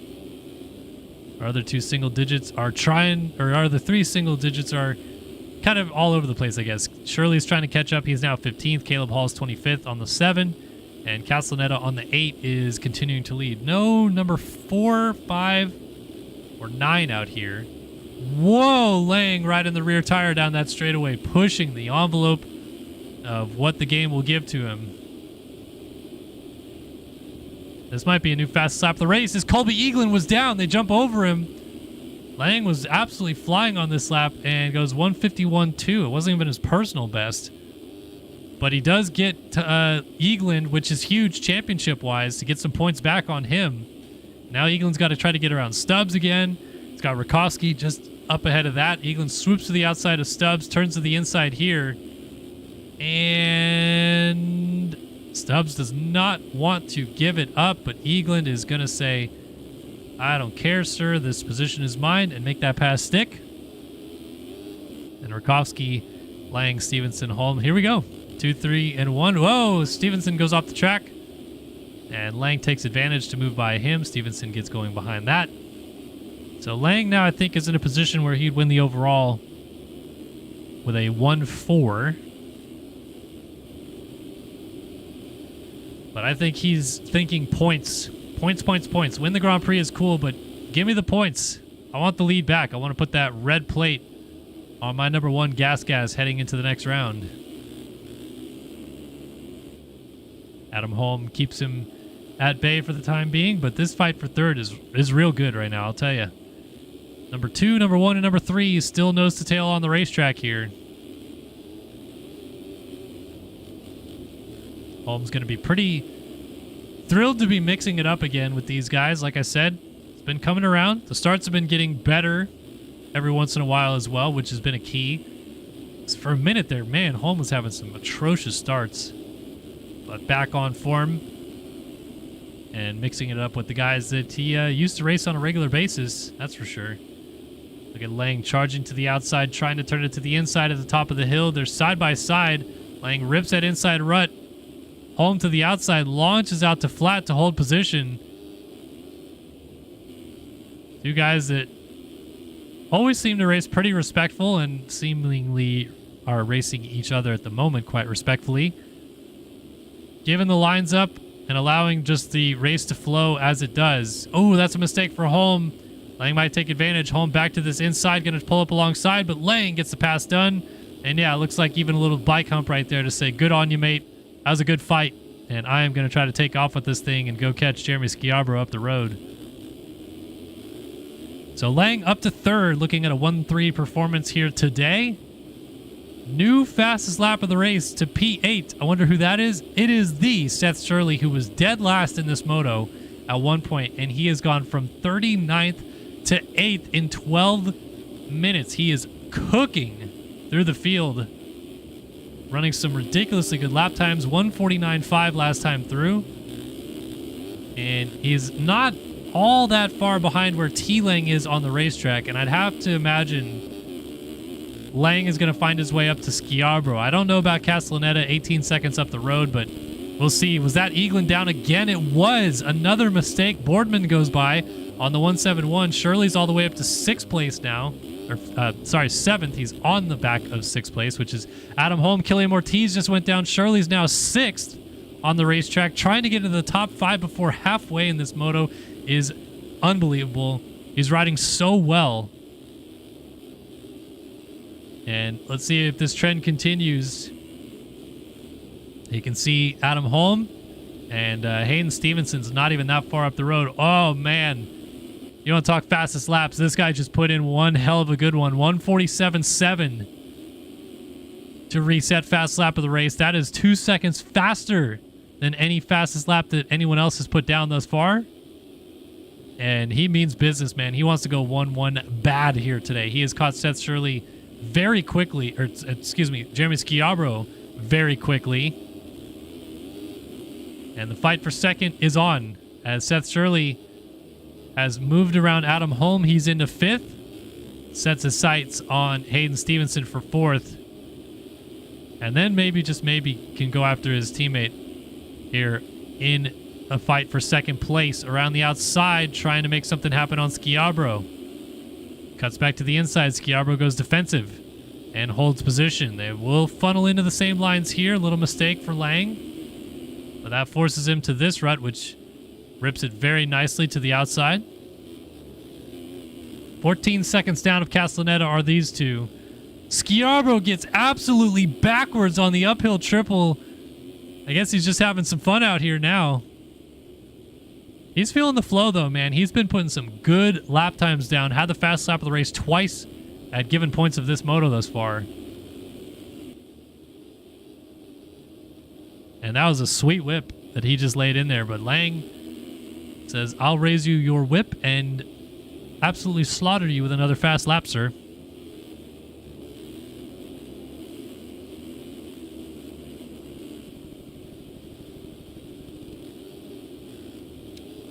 Here in a bike picking itself up, but that is a lapped rider. That is not our race leader, Braden Castellaneta. So 50.1, Schiabro just ran his personal best, a 51 flat behind him.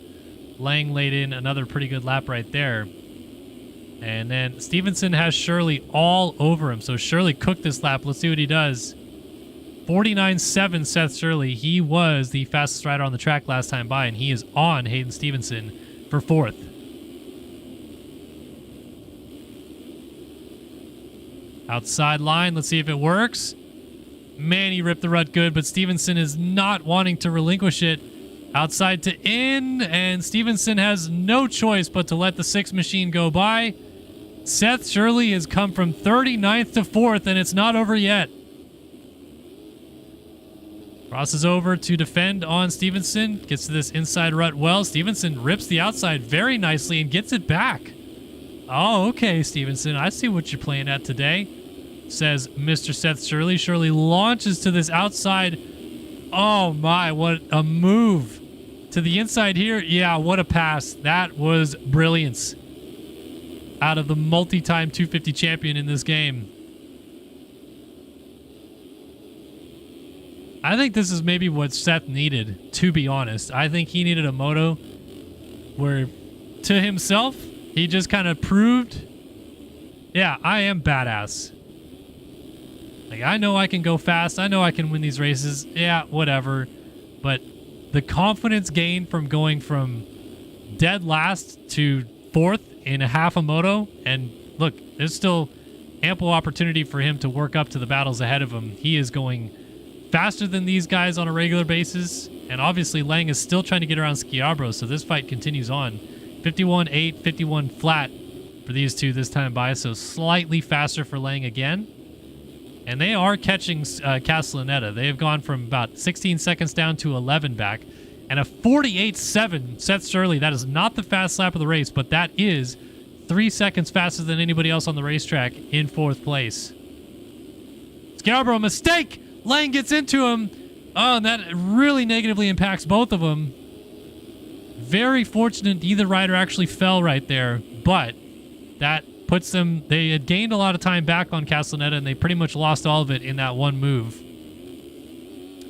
So now Lang has to reset a little bit, and here is Shirley still just absolutely flying. 22 seconds off the lead with 12 minutes and 2 laps left to go. 12 and a half minutes and 2 laps to go. This fight for second is just relentless, though, man. Schiabro cannot shake Tyler Lang whatsoever. And look, I mean, Castellaneta doing a great job out front to manage and not let things get out of hand. Schiabro, a mistake. Here comes Lang, scrubs the uphill triple. He's got a good run down this straightaway. He's going to try that favored inside line that he likes to try to make the pass. He lays it in and rips it, but Schiabro got that third rut beautifully to hold steady. And that's a mistake right there for Schiabro, and Lang takes every advantage of it. Through into second place. Lands that inside rut, and off he goes. Lang now looking at a 1-2 performance on the day. But we have got some racing left to figure out, folks. We still got 12 minutes and 2 laps of racing to figure out who is going to win this moto, and can Seth Shirley keep clawing this time away like he has been? That was a 53.5 and a 54.5 out of Lang and Schiabro. And Shirley this time lays in a 48.3, his own personal best again. He is now under 20 seconds behind the race leader. That's going to cost him a little bit of time right there. But he continues to just chunk time away to the guys ahead of him. And he is doing some very solid lap times over and over and over again. Which is how you do it too. Like you can't just rely on one quick lap. You got to do those same good laps on repeat.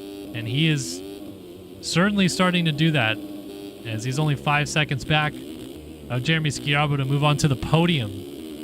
Yeah, we'll stick on board with Shirley and see what's going on. I'm going to go check out Castellaneta in a little bit too, because he's now starting to get into some heavy lap traffic. I love this outside line from Seth Shirley. So smooth and fast at the same time.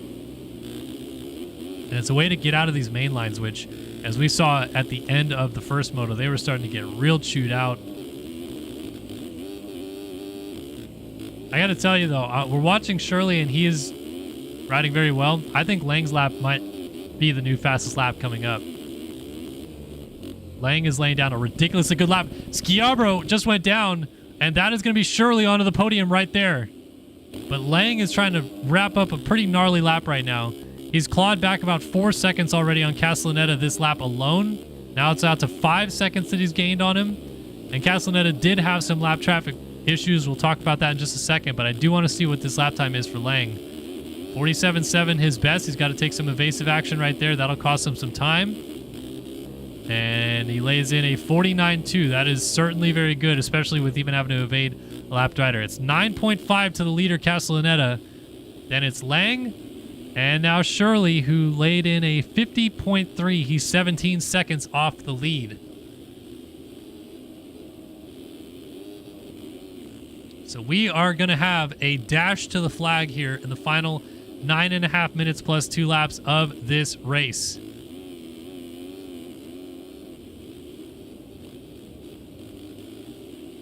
Castellaneta, Lang, Shirley. Castellaneta was 6th in the first moto, but gosh, how much a moto win would mean to him in this title fight. It would be huge.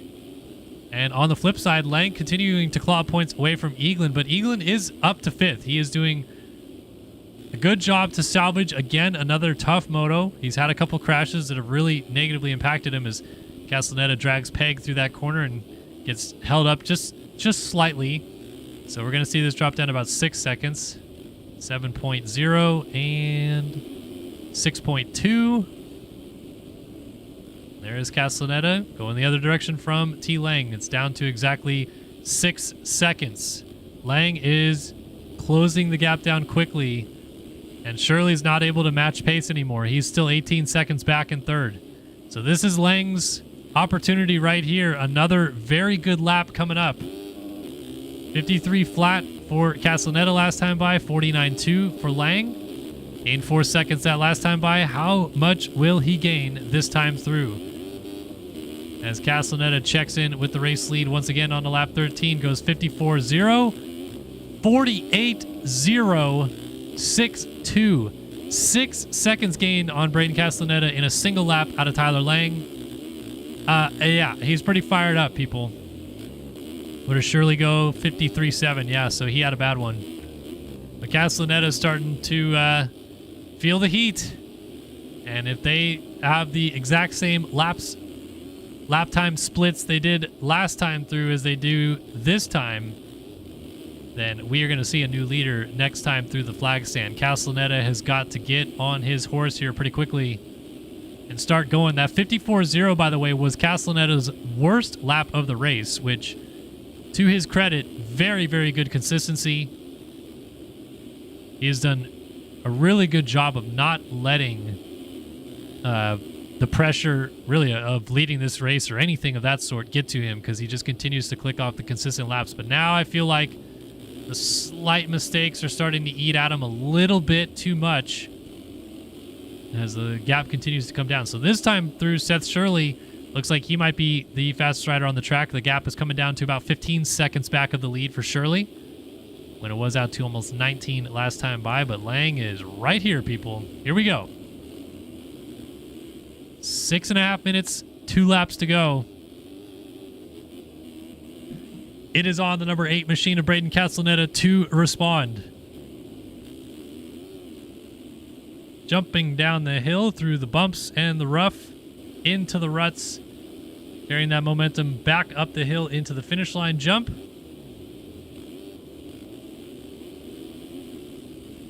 And look, responds he does because he just ran his personal best at a 50.390. Problem is, Tyler Lang backed it up again with a 48.8 and he is on him. It is go time out front here in Spain. Tyler Lang wants to go 1-1. Braden Castellaneta would absolutely love to win a moto. Lang has cooked up to his rear fender. And here we go. Castellaneta defends inside, but this outside has been so fast and Lang rips it good. Not close enough to make the move just yet. Castellaneta a little short on that jump, and Lang's got some good speed as he tried this outside that Shirley does. Oh, Castellaneta's down and Lang into the lead. Castellaneta knew that it was coming and forced the issue, pushed the nose over the rut, and down he goes. He was down for so long that Shirley almost got to him, and then Shirley bounces into our camera well and goes down. So same exact spot of a crash, but a difference of line choice right there. And in an instant, it's all over. Tyler Lang is out front, 11.9 second lead. Jeremy Schiavro retakes third. He's right in front of Seth Shirley.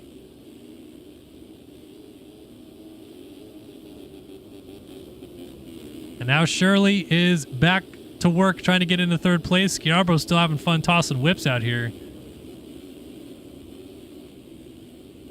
And see how deep some of these bumps are.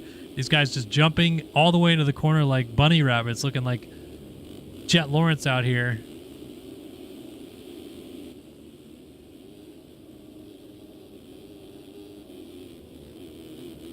Oh, Shirley down again, pushing the front end too hard on that inside rut.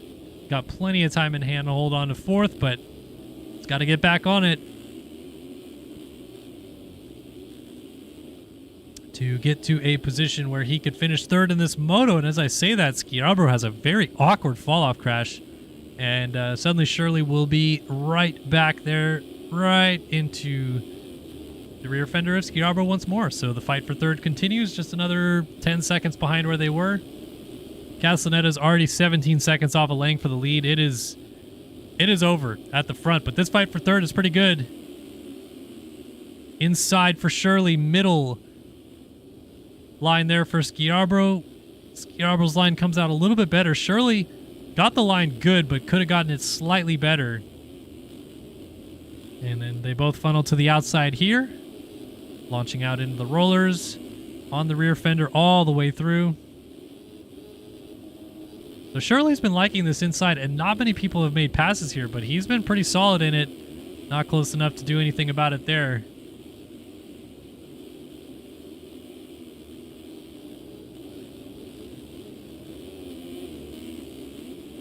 It's funny how everybody was ignoring that outside line. Seth started taking it to make passes, and now everybody's going there because Schiavro just did as well. Inside move for Seth Shirley on Jeremy Schiavro. Schiavro fights back to the outside. They cross over, and Shirley gets the pass done, but that was very close. They both kind of toss little oppo whips.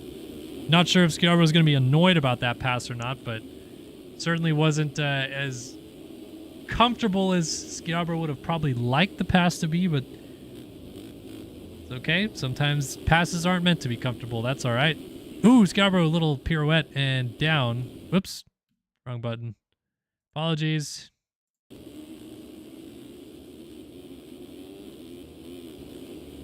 All right, final 2 minutes left coming up on the clock, and Shirley can now see Braden Castellaneta. 2.6 seconds to gap. He's trying to go 2-2 today. Oh, lapper in his way as the lapper gets going, and Seth Shirley is down. Schiavro goes back by into third, and still nowhere in the picture is Colby Eaglin. Wow, can't say he's nowhere because here he is in fifth. He's only 6 seconds behind Seth Shirley now, so he is starting to see the opportunity become available here pretty soon.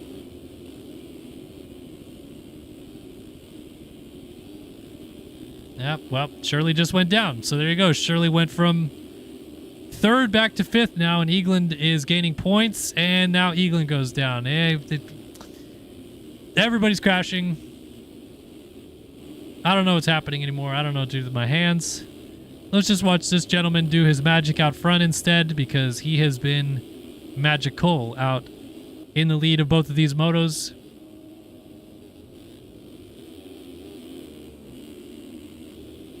So this time through the 3-lap board basically coming out.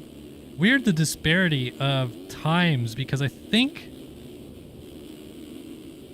if I remember right, they crossed the line like 15 seconds after 30 minutes in the first moto. I can't remember how many laps they did. I guess I could look. I'm looking at it right here. They did 18 laps, so they're doing more laps in this one because they're going to go on to lap 18 when the 2-lap board comes out. Lap 19 will be the final lap of the race, so they are almost a minute faster in this moto, because they were crossing about 30-15 in the first moto, and he went over the line at 29-20-ish.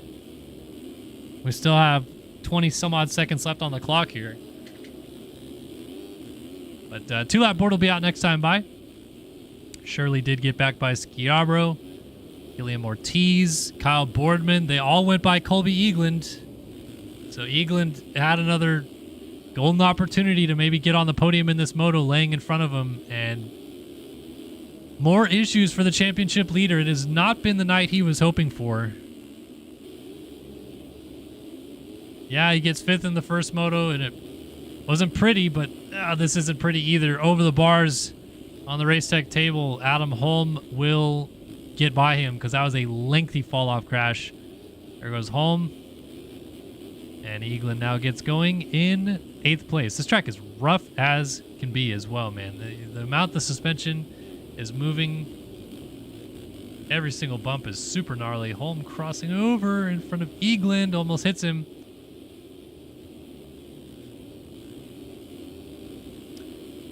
All right, 2-lap board is just about out, because these guys are almost a lap down, which is freaking crazy. Holm. There's Stevenson. Yeah, Lang is on Hayden Stevenson right now. You can see Lang on the one right there. Going to lap Hayden Stevenson. Stevenson checks up and lets him go. So Stevenson is in 9th place. He just got put a lap down. And Holm and Eagland still going at it. 2-lap board has come out for Tyler Lang. I guess that just shows, like, honestly, a person we need to give credit to in this moto really is this guy right here, Castellaneta, because the pace was very strong at the front. The low 50s that he kept doing forced the issue of Lang to just outrun him, basically. And this TRT is going to be much better overall. Like, they are quite literally almost a whole minute faster this moto than they were in Moto 1. Obviously, it took a little bit for Lang to get in the lead in Moto 1, but just surprising to see how much difference there is from moto to moto. Like, we don't normally see a whole extra lap in an outdoor race. Even as short as the lap times are here, 49s, 50s, I get it, but it's just not something you normally see. So this is pretty neat.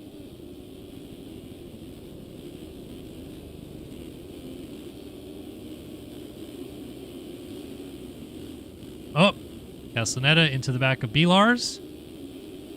And gets going. Still has about 8 seconds in hand over Seth Shirley.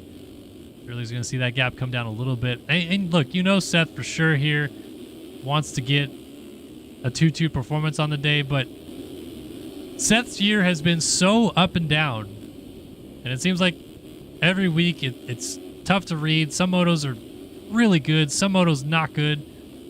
And usually after the race, he'll give me a little synopsis, let me know how he's feeling, and sometimes it's not good for sure, but he's remained the course and felt that the 450 will come to him, and it is definitely starting to come to him. You can't say this ride was a bad ride at all. Certainly had the pace of the leaders, had probably the pace to win this moto, even coming from dead last.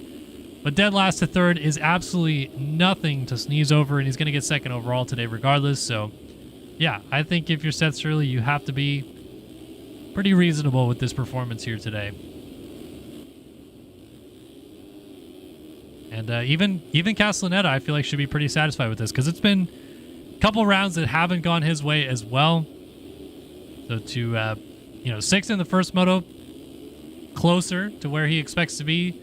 I think this is exactly where he really feels he should be every week, is battling for podiums. And in this case, potentially getting 2nd in a moto. But I don't know, man. Seth Shirley might want to change his mind on that. 4.7 seconds down to 4.4. And Shirley goes 47.5. New fastest lap of the race with the white flag waving. I think he's going to go try to get him, folks. He has got plenty of time behind him to Killian Ortiz to Hail Mary this thing as well. Because if he crashes, he still is going to comfortably get 3rd. He wants to get 2nd. He wants to get as many points as he can. Because again, Castellaneta and Colby Eaglin are in front of Shirley in the championship fight as well. So he wants to gain those points back as much as T-Lang did tonight as well. Down to 1.9, little bit off track and swaps down. He went for it. Not going to get it, but a good effort in the end. Just that little kick off the tough block, I think, is all that really bit him, because otherwise he came back on the track kind of okay. Doesn't work out in his favor, though. This man, though, has everything working in his favor right now, and those plates are going to go from white to red at the next Grand Prix. That crash right there isn't going to help him. But he'll pick himself up from a crash 2 turns from the end. What a day. What a ride. The champ is back on top of the championship table. Tyler Lang takes the RFGP of Spain with a 1-1 performance. And the red plates return home. Now, will he keep it as we move into the second half? Braden Castellaneta. I think this is going to be enough for 3rd overall. 6-2 on the day. Seth Shirley going to go 2-3. Kyle Boardman, what a moto for this gentleman right here. 4th in this one. 11th in the first moto, which is kind of where he's been all year. 11th, 10th. I think he had a 7th in a moto one time. But 4th is definitely a marked improvement, and this is cool to see him have a strong ride here, as Castellaneta is going to confirm his result. P2 in this moto. Over the line he goes, and Seth Shirley gave it his best effort. Fast lap of the race on the penultimate lap, but will end up 3rd in this moto, with 2-3 scores for 2nd overall. Kyle Boardman looking at 4th. Killian Ortiz, E5. Adam Holmes, 6th. Maybe not. Eaglin around the outside. What a pass by the no longer championship leader, Colby Eaglin. And, as I say that, he goes down. So Eaglin going to lose a spot to Holm and Schiabro. That is costly, and he is going to end up 8th in this moto. Everyone else behind him is out. Does he call it a moto? Got to hit the escape button. Nope. Did he say anything in chat? Negative. Just sat there and thought about life for a minute. 5-8 day. Massive ding in the championship hunt. I don't even know how many points he's going to leave down, but it's going to be double digits. Quite comfortably so as well. So I think 8th is 13 points. He'll lose 12 more in this moto. So he's going to be 16 back after this. Brutal break, and he is pissed as he disconnects immediately. Trey Smith behind him. Hayden Stevenson rounds out the top 10. Parker, Jackson, Hall, Rakovsky, Gummison, Lizaraga, Larson, Pachone, and Parkson, Reed Young, rounding out our top 20 points-paying positions here in this moto. But they all followed home this man, Tyler Lang, the RFGP of Spain winner. And that JIBR.co gas is going to look a little redder next week when we return to the RFGP, I think, of Germany next week. But that'll be certainly very interesting to watch. Well done to T-Lang, getting the job done here tonight in Spain. Well, what a race. What a Grand Prix here that we had at Into Xanadu Arroyo Molinos, round 5 of the RFGP Championship. We are halfway done with the championship. Still 5 more rounds to go, but 450 title fight has changed hands. 250 title fight, long gone. Seth Carr's got this thing just about wrapped up and put a bow tie on it, getting it ready to haul out for Christmas, I think. But good racing all around tonight. Fun battles to watch. And we'll be back next week, same time, same place, Monday night, to do, I think, Germany. And then after that, I believe we have either Portugal or something along those lines. So stick tight for us the next couple weeks. No nationals this week, obviously, with the off week. Loretta's coming up the week after that, so another off week for nationals. But yeah, that's going to do it for our Start Your Systems TV coverage this week. Hopefully you guys enjoyed the show. Appreciate everybody that stopped by. The gifted sub that was handed out by Jackson Mills. Appreciate you guys all that hung around for a long time as well. We only had 34 of you staying by the end, but shout out to everyone that was here the whole time. Saru always hanging out. Good to see him here. That's going to do it for us, though. Round 5 coverage of the RFGP of Spain is done. Big shout out to the Design Lab Co. for backing the broadcast, and of course, the RaceFactoryGaming.com and Race Factory Gaming track crew for all the work that they do. We'll see you guys next week for the RFGP of Germany. Until then, enjoy your week, and we hope to see you guys soon. So long for now.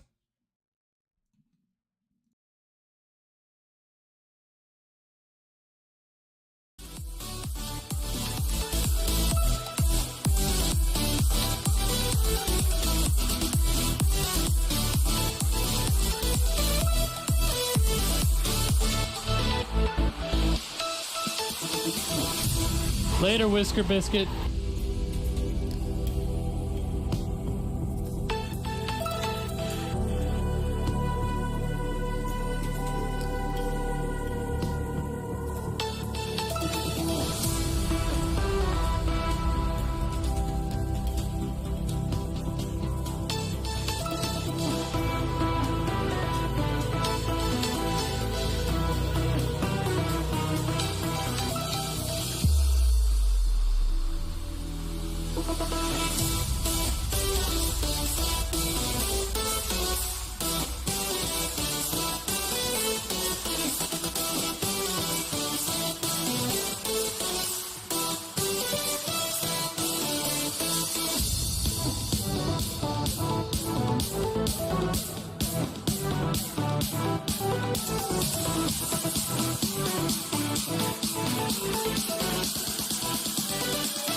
Then I'm going